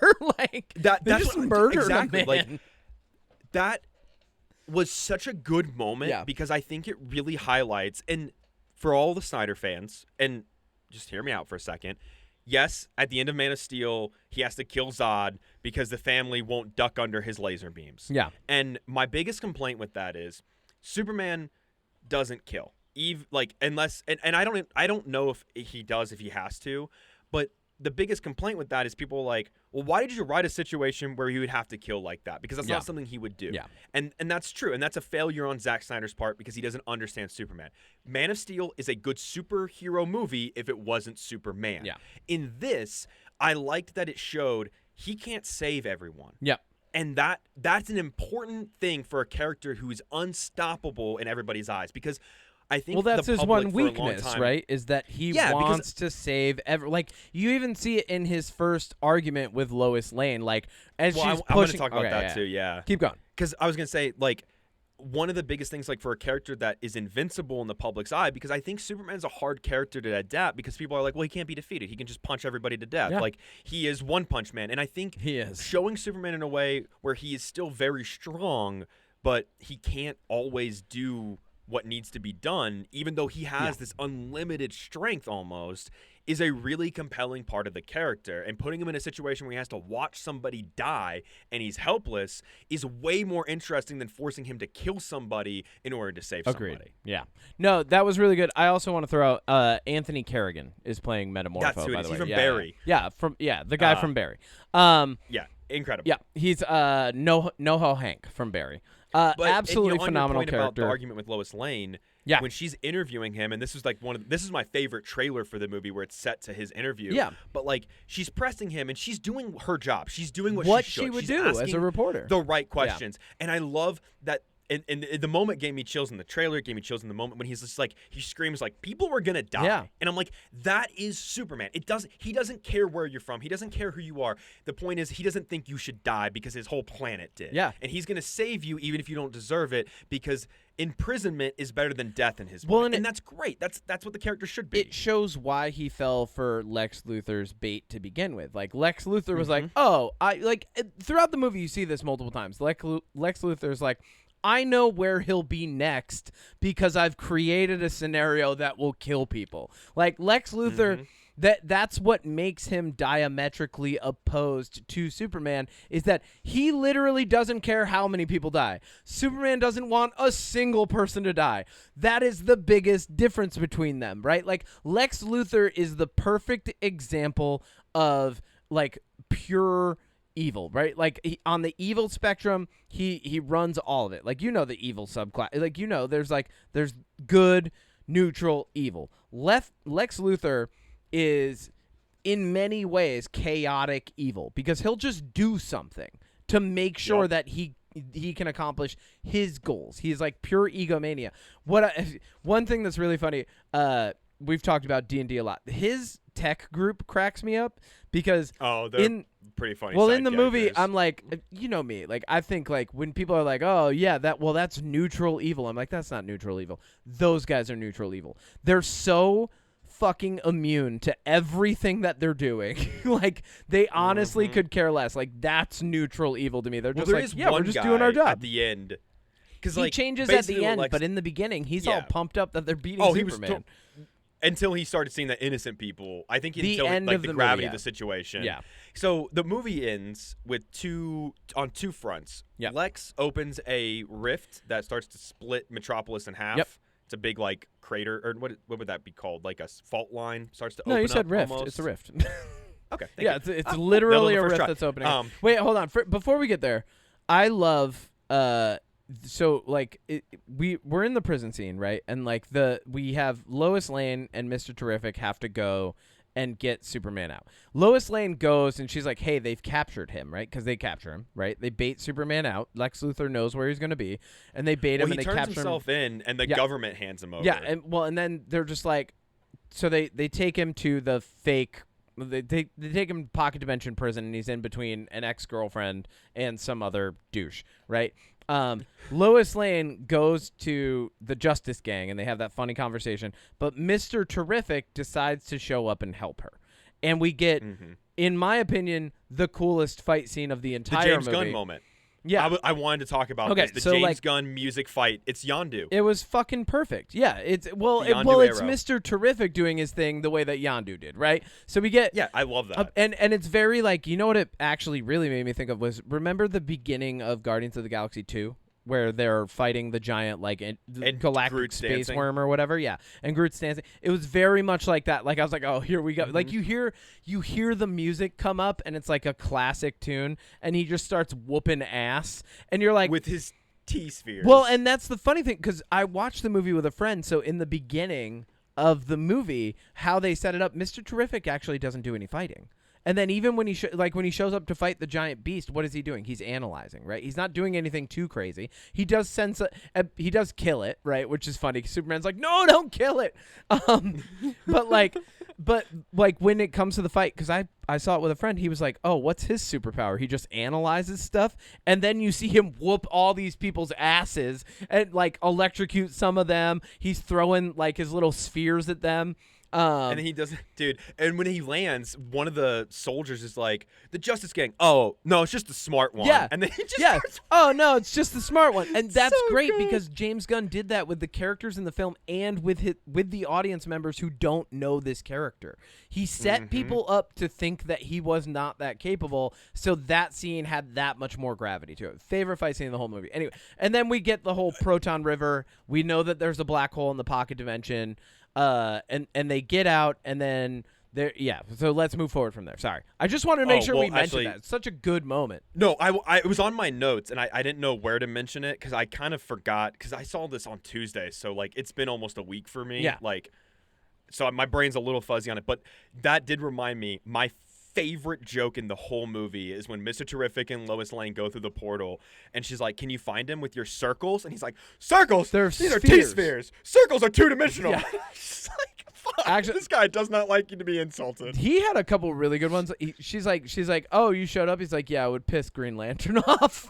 Like, Dude, that was really good. He's gonna get a spinoff apparently. I hope so because he's fucking. He's gonna amazing. get a TV show. He's amazing. Great, yeah, dude. Like everything with Mr. Terrific's great. But yeah, final battle. The rift opens up, and he kind of fights the engineer for a second, but really he just pile drives her from space. Well, Lex has told his Baravian buddy, he's like, hey, march on Juranpur, which is very clearly, Israel-Palestine, right? So, like, he's like, hey, you guys go and take over this country now with all the weapons that we've, been giving you. And the guy's like, all right, Superman it's can't time to stop go. We're going to run over. And like, you can see, like, it's an oppressed nation versus a well-armed, well-funded nation that's being funded by the bad guys of the film who are a billionaire and a politician, right? So like, so there's a lot going on there, but it's Superman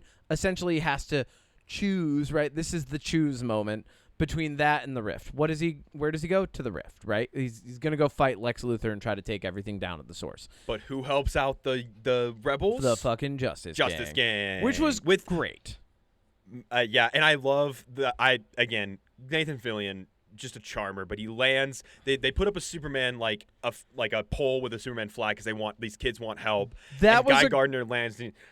That was a great moment. Like, I just want to. That was a really good moment because it showed that his actions from earlier that we didn't even see before the movie began had positive consequences because they inspired hope.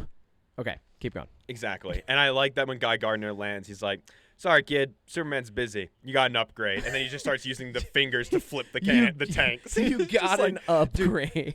And the Hawk Girl screeching and weird zoom-ins on her face. I love her. Fucking hilarious. I don't know if they were supposed to be funny, but No, That was great. I think they were supposed to. I think it was supposed to bring some levity to it because it's fucking Hawk Girl. She is a flying superhero that throws a mask on the top half of her face and wields a mace. Like she's a mace, yeah. She essentially so Marvel DC. A lot of people some people know, some people don't know. Marvel DC had almost battling superheroes, and Hawk Girl very, very sincerely, the character design and the way that she fights is akin to Thor, right? So she's got a mace instead of a hammer. She's got the wings. Thor has the wings on his helmet. And this isn't a direct, but DC's we have the Justice League. Marvel's we have the Avengers. And they have similar superheroes doing similar things. Thor can fly. He's got wings on his helmet. He wields a hammer, right? That's what he's hitting people with most of the time. Hawk Girl, she can fly. She has the bird design on her helmet. She wields a mace. Yeah. I also really like there's a running gag where every time Green Lantern, Guy Gardner's we're the Justice Gang. Mr. Terrific and Hawk Girl that's not our name. That's not our name. And then there's a joke about how they took a vote, and then at the very end, after Metamorpho helps them in that conflict, and he's like, I want to join you guys. He's like, not with that face. And he's like, we're the Justice Gang. He's like, that's a cool name. And he's like, you're in. You're in. Just because he agrees with the name. Just that is I love that. So fucking good. But the final conflict with Superman is he fights his clone and the engineer. Until he wins. And so he fights Ultraman and the engineer. They start on a football field, which was cool. Yeah. I don't know if I honestly think that the final fight with Ultraman is probably the least interesting thing in this entire movie. Which is saying something. Yeah. Because this whole movie is interesting. Okay, here's what I love about it. Okay, so breaking down the final conflict, maybe highlighting some other things we can chat about in the film. Big final fight starts up. What does the engineer do? She immediately turns her hands into saw blades again, which made me go, really? That's it? Again? You don't have a bigger thing that you can do, right? But then they reveal that the whole idea was to beat him up enough with Ultraman so that the engineer could then flood his lungs with nanites so that he can't breathe, right? And what does Superman do? He fucking flies up into space with them, and nobody dies flying into space because it's fucking Superman. So don't even worry about it. I hope if there's a single person who's but the physics, I'm gonna be fuck off. It doesn't matter. He flies up just above the atmosphere and then does the smartest thing he could do, which is a suicide dive jump back down to Earth. Because he knows he'll be fine. Yeah, he knows he'll survive, but they won't. But that's when we get the big reveal that it's his clone, right? And I was just like, yep. And then they fight like Superman for a second until he throws him in front of a train into a black hole. What I love about that is so we have the clone. The clone is not as intelligent as he is. Whatever's happened, create whatever headcanon you need for it. Lex Luthor is in control of this clone. Couple moments that I really love about that. One, we get the clone fighting Superman, but we get a superior dialogue and reveal, and this is where we get the moment that he's like, no, I've done all this so I could kick the shit out of you, from Nicholas Hoult as Lex Luthor, speaking over an intercom built into Ultraman's voice box, or built into his chest. It's on his suit or whatever. So Lex Luthor is still very active in the final fight, but he says it's Brain versus Brawn, and he's like, Brain's gonna win. He's like, I'm going to beat you. Brain beats Brawn. And the moment that I really love is when it's revealed. So he's got earlier in the movie, they're he's got 20,000, 25 moves that he can do at any given moment to beat Superman. And they're the whole idea is that he's memorized all of these. My favorite reveal in the fighting, because of what this made me think, was that the first move he invented was literally kneeling over Superman and punching him in the face, and that's 1A. And so at one point he's just going 1A, 1A, 1A, and I was like, that was your first move, was just punching him in the face. That was the first time. Just imagine punching Superman over and over. It's very Lex Luthor though. 1A, it works. 1A. Also, we have forgotten to mention a big through line that's kind of important. I was going to bring this up. So Superman, Crypto the Superdog. Yes. So in order to get help, because he realized it. So early in the movie, you see Crypto, and what's really funny is anybody who knows anything about dogs very early is like, that's a very poorly behaved dog. And I love him. Crypto's my favorite in this movie. Oh my God, I love him. So good. And that actually that was a cute big little dog. part of the prison plot too, is that they had Crypto and they were like doing experiments on him, right?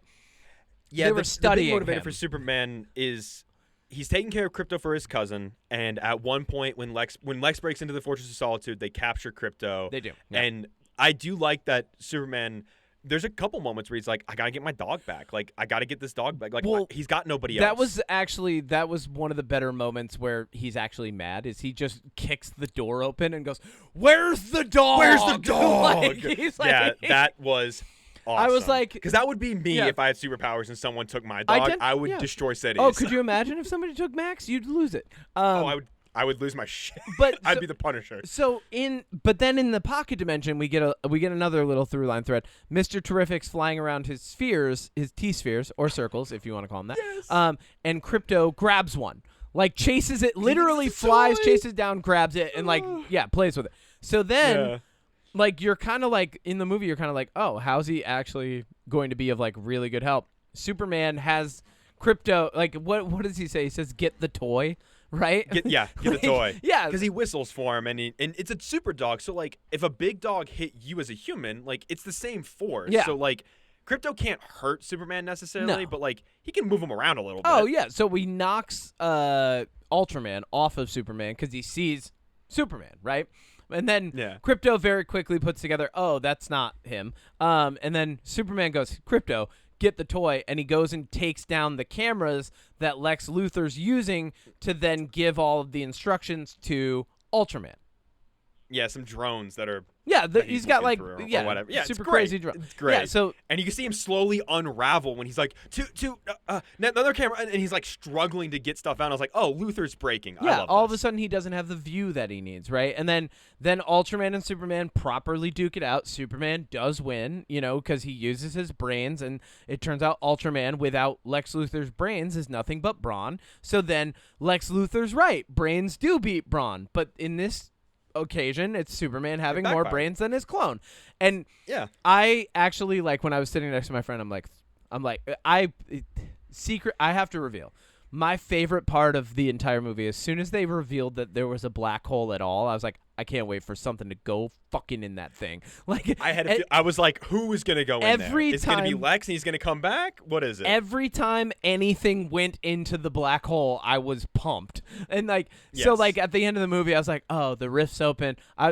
You see where it's going. As soon as they start fighting, I was like, black hole, black hole, black hole. I liked the way he did it too, where he just like flew him over the shoulder or like over him, and then the train car hits him and just drags him down. Yep. That was And then Mr. Terrific's phenomenal. like, come on, we gotta fucking... He's like, what are you doing? He's like, I'm doing important shit. I got important stuff. But and then then the final thing with Lex is he literally just screams at him that he's a person, he's a human, and he's more human than alien, and he's got feelings and emotions, and he loves and he's sad, and he's like, Lex, you never saw me as a human, and you're an idiot, and now you're arrested. Well, and what's really good, we as the viewers, we see the journey through Superman dealing with his own self-doubt of his own humanity that was brought about by the conflict Lex Luthor manufactured. He manufactured a conflict around Superman being an illegal alien. We cannot emphasize this enough. If you're MAGA and you watch this movie and you're offended, congrats, you should be. But like, what? You just should. He's an illegal alien. He's here to do good. Lex Luthor is like, I can't see anyone ever being, one, better than me because he's an egomaniac, but two, being an illegal alien who's actually here to help. So but the moment that we really see his humanity is he and Lois and his parents are all on their farm back in Kansas, right? And his dad, this moment. I love that his dad is very, you can tell the best way I can describe it's a dad conversation. Well, also, he's very simple. His dad doesn't come in with some big overarching, message of, he doesn't get a crazy speech. He's just like, do you remember that place we got burritos that one time? Yeah. Well, down the road, and he's like, burritos are still just as good. And then he's like, I'm proud of you. Yeah, It's and then just he's like a like- very dad way to start a conversation. He's like, I don't care how, the world looks at you. He's like, I'm proud of you. And that was a really good moment. Oh, it was honestly like, and again, this is my only example of Superman is the Superman Returns movie, which is awful, and Man of Steel, which is fine. But like the Kevin Costner moment, that when Superman's a kid and he's like, you shouldn't have saved those kids on the bus. He's like, was I supposed to let them all die? And his dad's like, yeah, maybe. It's like, that's not how that that's character should be at all. No. Like, and like totally different. Yeah, no. What he said, all he says to him is like, he's like, you should make your choices. Like, it doesn't matter what's on a video. Like, you are who you know think who you are. Like, you are who you are. Yeah, go be yourself. You know who you are, and I'm proud of you. Yeah, and he uses that in the final. He finds that strength, and then like, lo and behold, spoiler alert, they close up the rift. Superman gets a chance to, he flies back into Lex Luthor's compound, and in a very satisfying moment just pushes him against a desk, like, hard enough, Oh, and then Crypto beats Lex Luthor up. That was great. And then I forgot about that. Well, what's really great is Superman doesn't beat Lex Luthor up. He knocks him down, and then it's very clear that he's in control of the room. Lex Luthor, being the egomaniac that he is, does not understand the threat that a dog has if you're yelling at one of the people that the dog loves, right? So Lex Luthor gets up and he's yelling at Superman, and very quickly, very akin to like Hulk smashing Loki in the first Avengers movie. Yeah. Like, Crypto just grabs him and starts wrangling him around like a toy. Yeah, and Superman's like, he's like, drop no, it, drop put it, down, put him, put stop. him down. So, and we get that guy who turns and he's like, hey, here's the codes. Like, we get the moment, and then everything's resolved. Yeah, happy ending, and then I kind of want to jump to Supergirl coming back, because I thought that was. So I was expecting. James Gunn said, Millie Alcock, who phenomenal, absolutely by the way, phenomenal, just looks and acts like Supergirl, but he was like, she's gonna make her debut in Superman. So my thought was, okay, is this gonna be a post-credit scene? Is this gonna be at the beginning of the movie? Yeah. Where's this gonna be? And it was perfect. He's back at the Fortress of Solitude. They rebuilt it. The robots are back. He's watching Crypto for a reason. Yep. Supergirl comes busting in through a wall, and she's like, you moved the door, and he's like, no, I didn't. And you're like, what? Supergirl looks trash. And then Crypto like misbehaves, and he's like, that's why the dog misbehaves. And then he's like, well, she likes to party on planets with red suns because of our metabolism. And I'm like, nice. Yeah. Can't wait. Because Supergirl is going to be out in space, by the way. The movie is going to be like out in space. Which is going to be great. Quick scene breakdown. Number 4 reveals that he might like to be called Gary, which I thought was great. I need a name. He's like, and Superman's like, 4's a name, and he's like, so is Gary. So is, and you're like, oh, Gary. Gary. But so 4 reveals that. Oh, Gary is. Oh my God, Gary is the name of Alan Tudyk's character in Resident Alien. Yeah. So Alan Tudyk voices 4, right? Yeah. Yeah. So I just realized that might be why he picked Gary. Yep. Well, number 12 earlier in the movie had proposed, like, oh, do we have names? Like, but anyway, so like we get that he's watching footage of his parents because it soothes him, but it's not his parents from Krypton; it's his parents from Earth, right? Which is that gets back into the level. It gets back into the message of he's choosing what his humanity means for him. And then Millie Alcock flies in, and first off, she's phenomenal. I love her as an actress. I can't wait to see Supergirl. I'm probably going to be more excited and maybe even have more expectation for that than I did for even this film, just because she's so great. But yeah, Crypto, it like immediately starts ragdolling her on the floor, like leaving like dents and she's cracks, laughing, and she's just cracking up, like it tickles, right? And like and Superman's like, well, that's why he's got behavioral issues, because she just lets him do that. And like I love that they reveal that like they can't get drunk on a planet with a golden sun, so like that's really good, because it just like, for anybody who doesn't know Superman, it's like, oh yeah, that's why Superman never shows up drunk, right? Like that's why he's never like. Also, it's foreshadowing for anything that might potentially take him somewhere where a red sun might exist, which is a thing that he sometimes has to do with facing like dark side and whatnot. Yes. So we get that, and it wasn't. You said it. It wasn't a post credits. Thank fucking God. It was just the end of the movie, and both of the post credit scenes mean nothing. And I sat through both. You saw them. Okay, why don't you explain both of those? I'm gonna grab a glass of water. Yeah. I can just because I didn't watch them, but I read them. So Quick, why don't you explain? Yeah, quick post what those credits two- breakdown. Superman and Krypto are just kind of like looking at Earth and sitting there and having a nice wholesome moment. Great, loved it. I mean, that's it's fine. That's all you need in a post credits. It's just extra. It doesn't have to set up 5 movies in the fucking DCU. Like, we don't need it. But yeah, so just nice moment with Krypto. That was cool. Everybody's like, aw. And then we get a comical moment of being in a repaired metropolis, and Superman and Mr. Terrific are looking at a wall, and Superman goes, like, it's very clearly not perfectly back together. And Superman and Mr. Terrific are looking at it, and you can assume, like, whatever you want about it. In my mind, this is, like, the last part of the fissure that needs to be, like, fixed.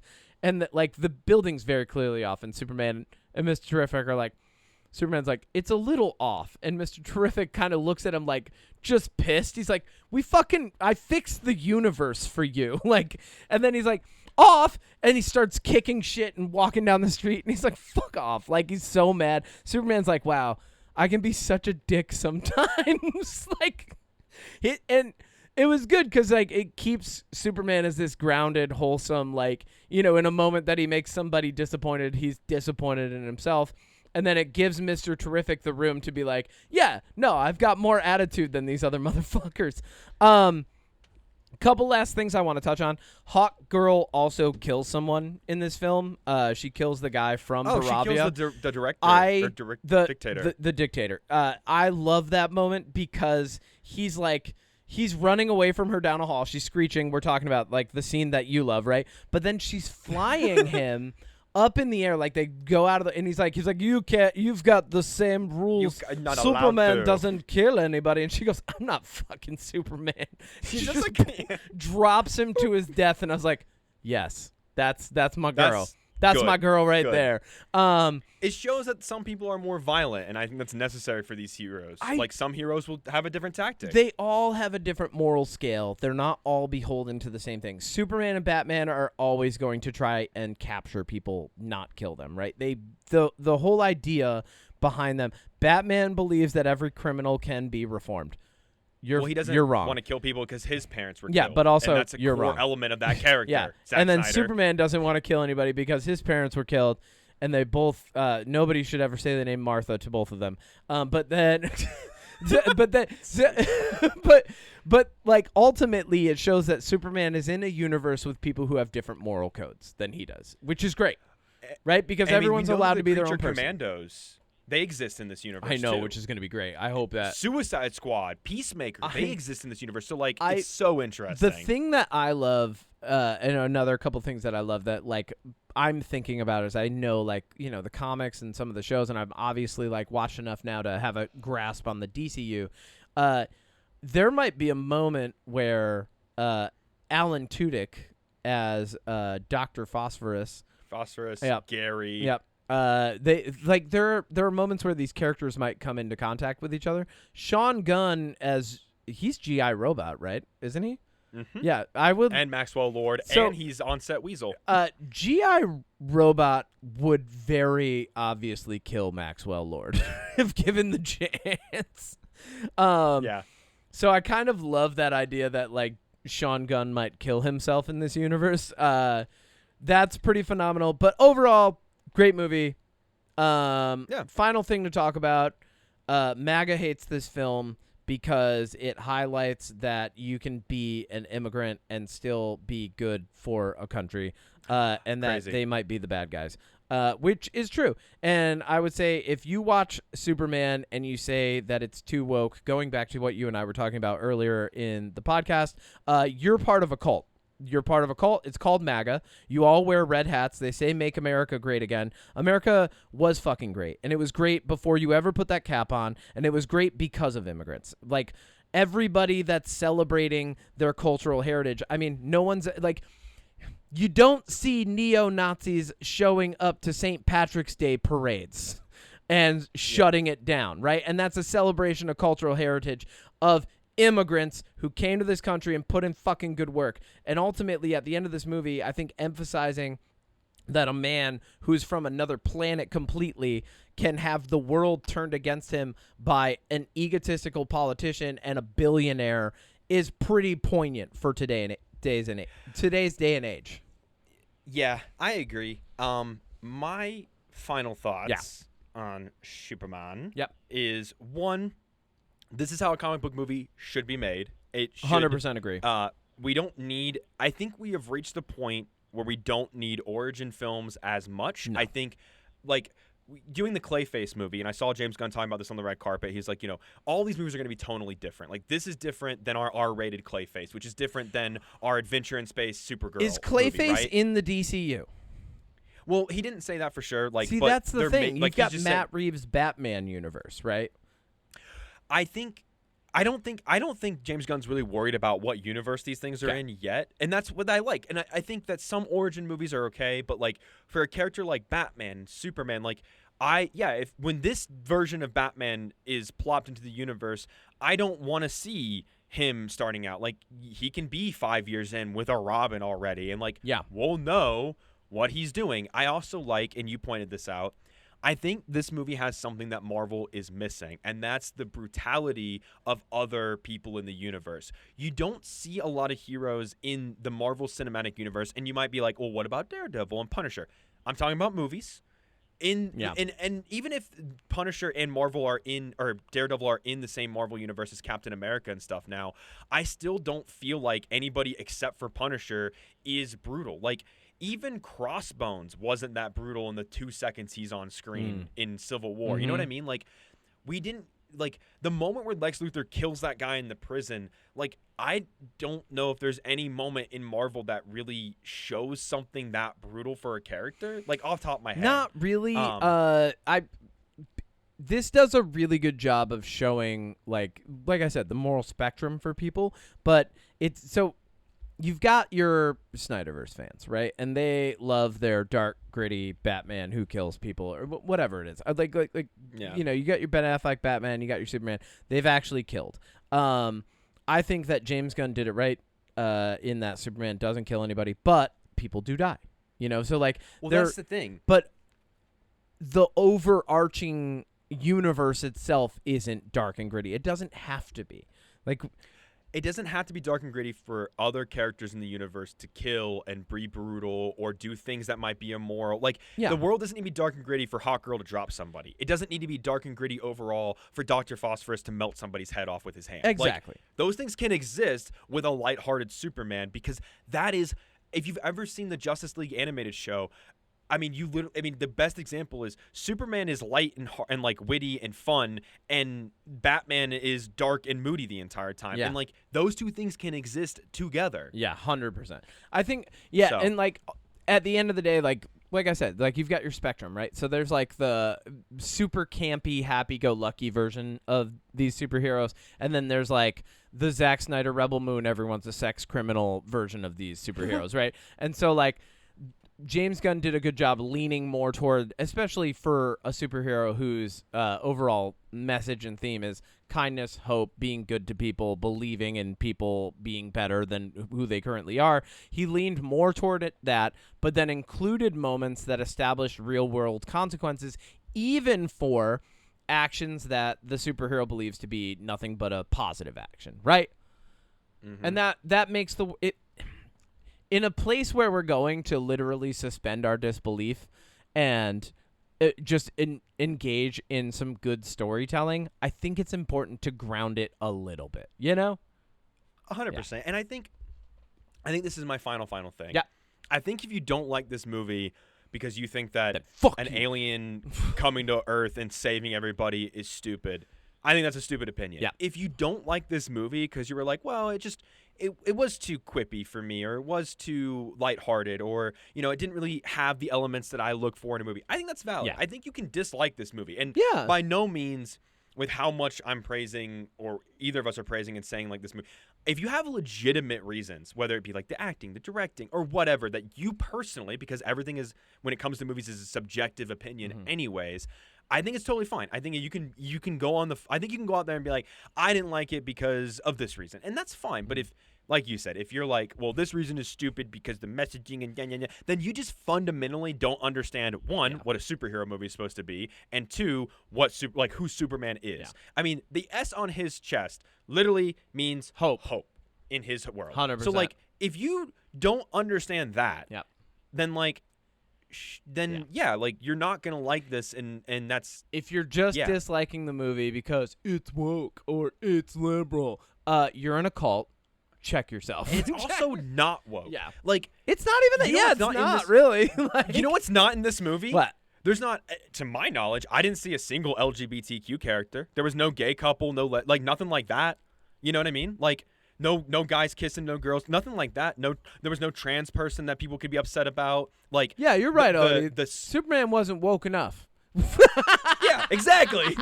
He should have kissed Jimmy Olsen. Is what I'm saying. Yeah, I want on the tension. The lips. I want the on the lips. Like, on the you know, like lips.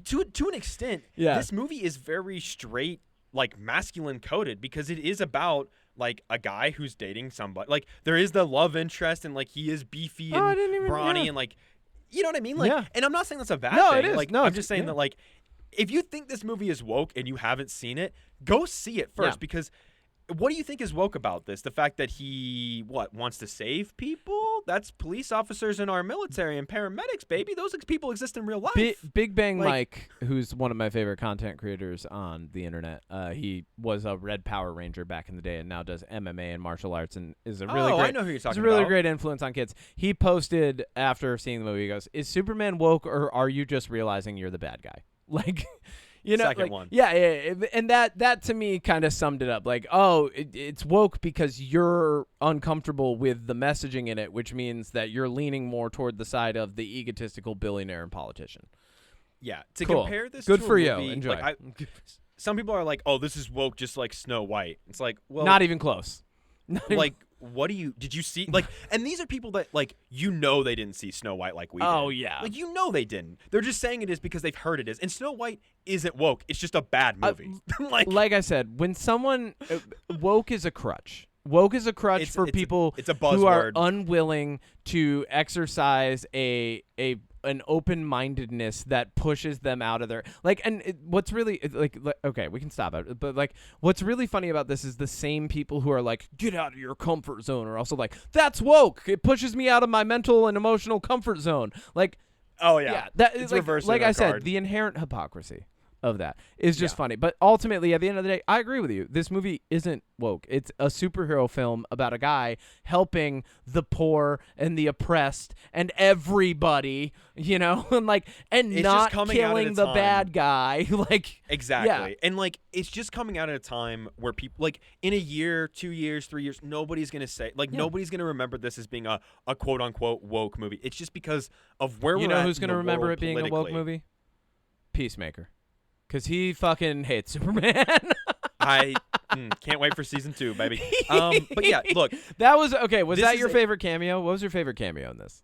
That's the only cameo in this movie. Okay, what was your favorite, like superhero pop-up? Well, no, okay, there's multiple cameos. There's him, there's the interdimensional imp, right? Like, the big, weird, like, monster that they're fighting in the background while Superman and Lois are talking, right?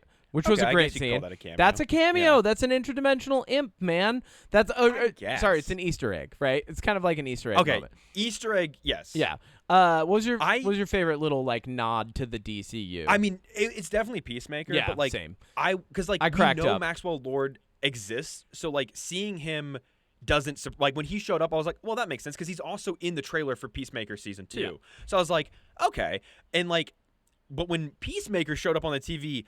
I did not expect. He was the last person I expected to show up. The way that they set that up, because it's the talk show host that we have seen multiple times talking to people through it. Yeah, and then the camera pans over and it's fucking Peacemaker there in full costume, like just trashing Superman. He's like, of course he has a hair. Fuck that guy.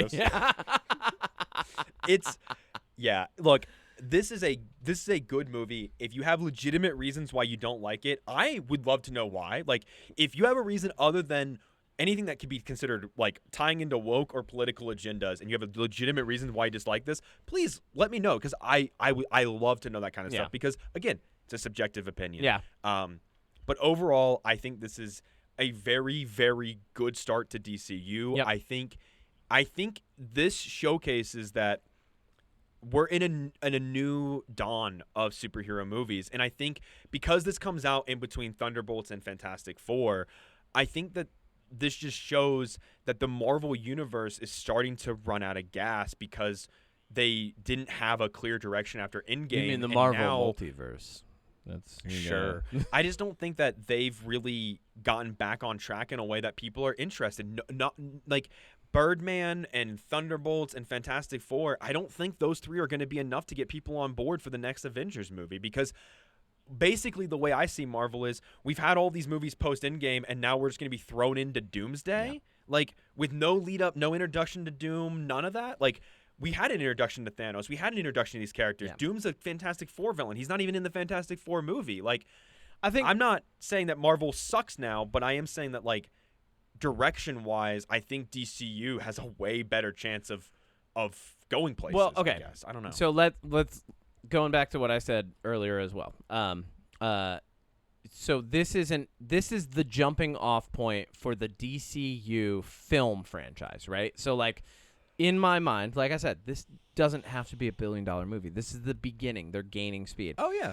What Marvel failed to do was say, okay, we're going to go from high concept to a little bit lower concept and start building up speed for the next story. What they did was they were like, no, keep it high concept. We're going for $1 billion movies the entire time. If they had gone, all right, we have this crazy ending, and then like maybe dealt with like some of the aftermath of Infinity War and scaled it back so that new superheroes could rise up without like it constantly being like fanfare, cameo, here, this is going to be a block, this is the next big thing. Like, slow it down, right? Give us an insulated Captain Marvel story, right? Mm-hmm. Like something that's smaller.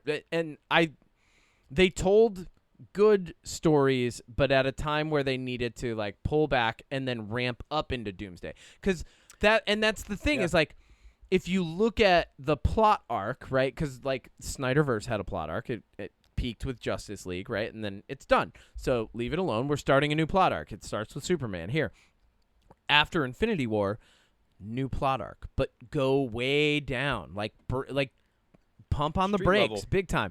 Bring in a smaller level superhero. Slowly start it up again. Be okay with it not being a $1 billion film. Tell a good, compelling story and build back up. Because like when you look at what built up to the Avengers Endgame and Infinity War was like, we had 2 Guardians of the Galaxy movies. Those were totally out in the universe. Like they were way out we there. had two Avenger movies that we got to see the teams work together. We got to see them split. Yeah. And you know what?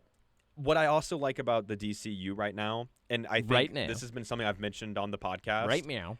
My complaint with Marvel is when you put Daredevil in New York City, where we know Spider-Man is. Yep.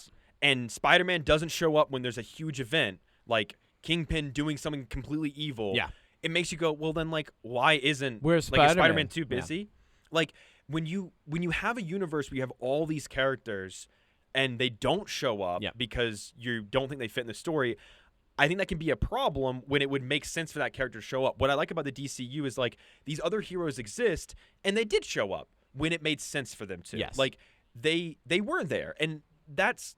And I'm not saying that, like, I want a Daredevil show where every character in New York is there, like Hawkeye, Spider-Man, like, all of them show up. Yeah. But, like, it doesn't make a lot of sense that Kingpin took over New York City, where we last saw Spider-Man being a street-level hero. Oh, he only took over Hell's Kitchen, man. What? He only took over Hell's Kitchen, not all of New York City. He's the mayor of New York City. What do you mean? What are you talking about? You know what I'm saying? Yeah. Like, it's hard to be like, like, why isn't Bucky helping the new Captain America? The last time we saw them, they were teaming up together. Yeah. Why isn't he in Captain America Brave New Bird? Yeah. Like, those are things that, like... No, he showed up. You don't set it up properly for it to make sense why these characters aren't here. Yeah. And, like, I don't want that. Like, you've given us these team-ups now, Marvel, like, to scale it back almost does. You can't have big threats and not have every hero show up. You have to do smaller threats. Yeah. So it makes sense when other heroes don't show up. Yep. Littler things. And Kingpin taking over New York isolate City is not a small threat. No. Littler things isolate the characters. Yeah, like kind of build it back up. If you look at like what I was saying, if you look at the storyline like a movie, right? Like that. All of everything leading up to Endgame was a movie. Like there's a full plot arc, there's rising action, there's climax, there's falling action. After that, reset, new story. You don't have to try to start in the middle of the rising action. You can go low, right? And we can build up from there. And I think the only thing that really kind of continued some of the momentum of that, but properly isolated a story on the Marvel side was Loki, right? And so right now, what's really good and what's in DC's favor is we're starting lower concept, even though Superman like threw a clone of himself into a black hole already. We're still starting kind of low concept. Well, you know. But like I do like what James Gunn is acknowledging in that universe as well. I do like that we got an interdimensional imp because there are two very famous ones, and one of them is super fucking goofy and he's a fifth dimensional imp named Batmite. Who is the self-proclaimed biggest fan of Batman. And seeing that happen in the background, also Guy Gardner, Green Lantern, hitting it with a giant baseball bat was hilarious. But but the possibility that Batmite could show up in James Gunn's DCU, even if it doesn't. Dude, he put fun. Howard the Duck in Guardians. He's gonna put Batmite in. Even if he doesn't, it's fun. I love it. So you know what? Sorry, you made me think of one other thought. I think the showcase of Green Lantern's power in this movie was better than anything they did in the Green Lantern movie. I agree. With Ryan Reynolds. I agree. They actually show him being creative with his powers. Yeah, I 100% agree with that.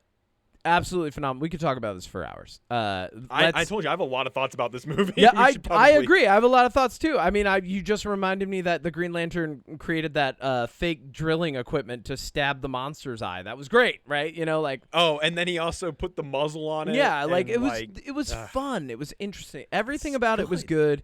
Go see it. People should go see it. It's not woke. You should. It's fucking. It's worth it. It's a good message about a guy who wants to believe in the best in people and help everybody, regardless of who they are, where they come from, and he wants to learn from his actions and be better. That's it. It's great. That's it. What's your jam this week? What do you got for me? I might have mentioned this on the podcast before, but I just finished after owning the game for over a year. I finally finished my first ever Baldur's Gate 3 playthrough. D&D, baby. It's a long game because obviously it's an open world. There's a million choices to make. There's side quests. Oh my god, so much. That is one of the best games I've ever played. It is so good, and that's funny. I've never heard anybody say that about that game ever. Really? I guess I have a hot take here. If you haven't heard of this game, wow, I can't believe. And like Odie Matthews, only fan of Baldur's Gate 3. Yeah, my OnlyFans Baldur's Gate. Yo, that would be sick. It would. It's. I mean, you know. But come to my OnlyFans. We're summoning a lich.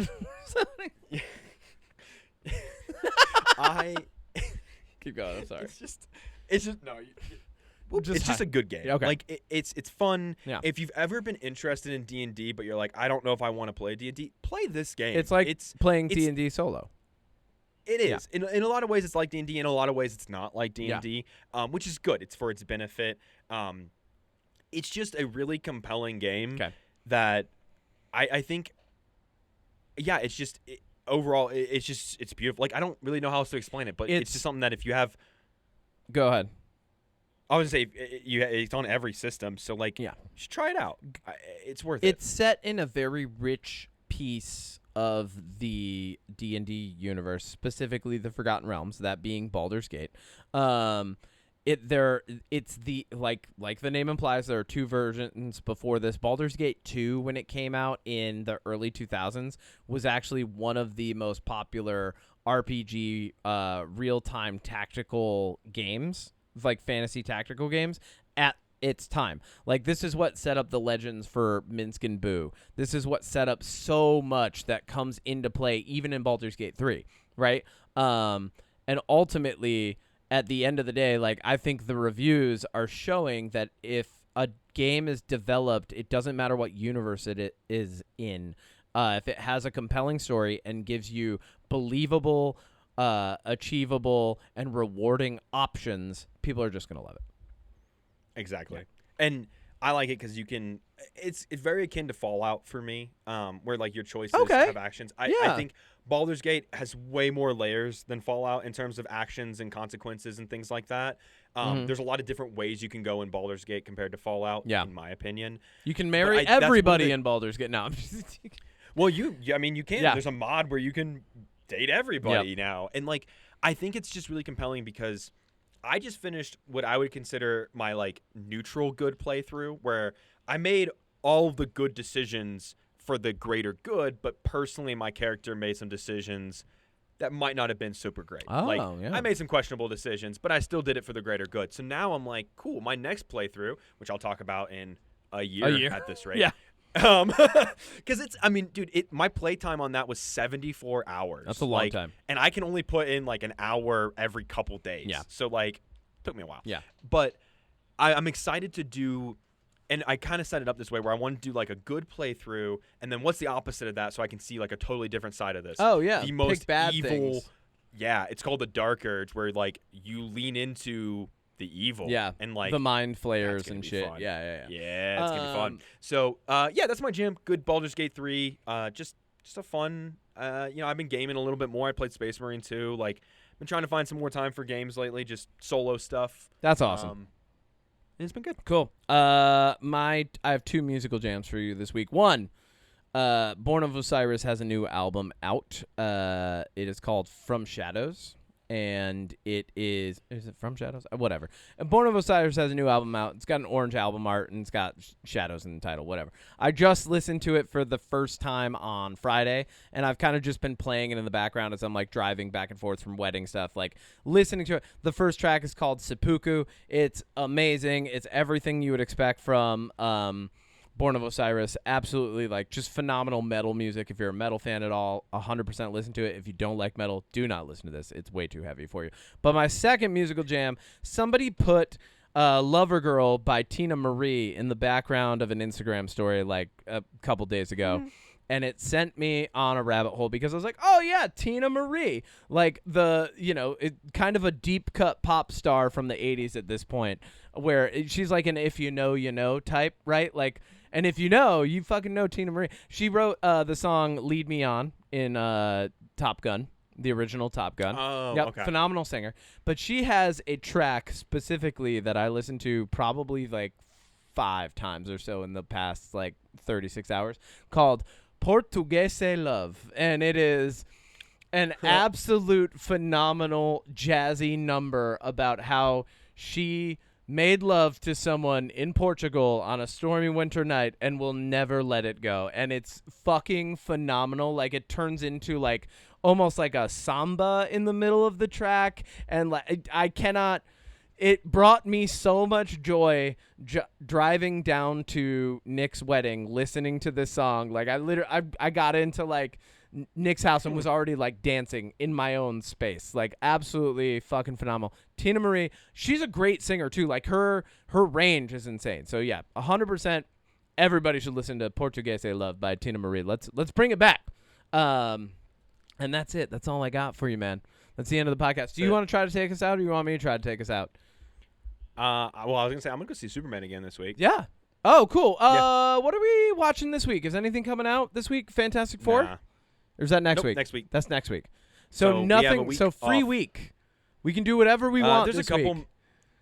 There's a couple movies coming out. I think I Know What You Did Last Summer. I'm not allowed to see that until Adriana and I can see it together. So. And I don't want to see it. Oh, you don't want to? I'm going to. Well, I'm going to. Wow, you're protesting. I'm going to. You don't want to know what they did last summer. I do know what they did last. Oh yeah, it is. Okay, yeah. This upcoming weekend is I Know What You Did Last Summer and a movie called Eddington and Smurfs, if you care. Eddington. All right, cool. It's a Pedro Pascal, Joaquin Phoenix movie. Yes, I want to see that. Okay, cool. I'm gonna see that yep. over I Know What You Did Last Summer. Nice. So yeah, we can talk about whatever this weekend. Let's not talk about Smurfs. How about that? Let's. Okay, we'll go see Smurfs. No. But they do have Deep Rihanna dive. as Smurfette. That'll be fun. Thank you, everybody, for listening to another episode of the UnPop Podcast. Thank you for weathering this absurd existence with us and our brand. We hope that you join us next week as we talk about Eddington, possibly Smurfs, too. Music by Oh my God, Rihanna is Smurfette. art by FrankAce. If you have any questions, I told you. I wasn't just making that up. This cast is phenomenal. Oh, cool. Wow. We might be talking is about this? Smurfs next week. Dude, what is this? It's fucking Smurfs too, man. I don't know what to tell you about it. Dude, this cast is insane. If you have any questions, comments, concerns for our mental health, subpoenas, or would like us to podcast live at your funeral, please email mysecretpoweris@gmail.com. I said it already, but art by FrankAce, music by moi. See you.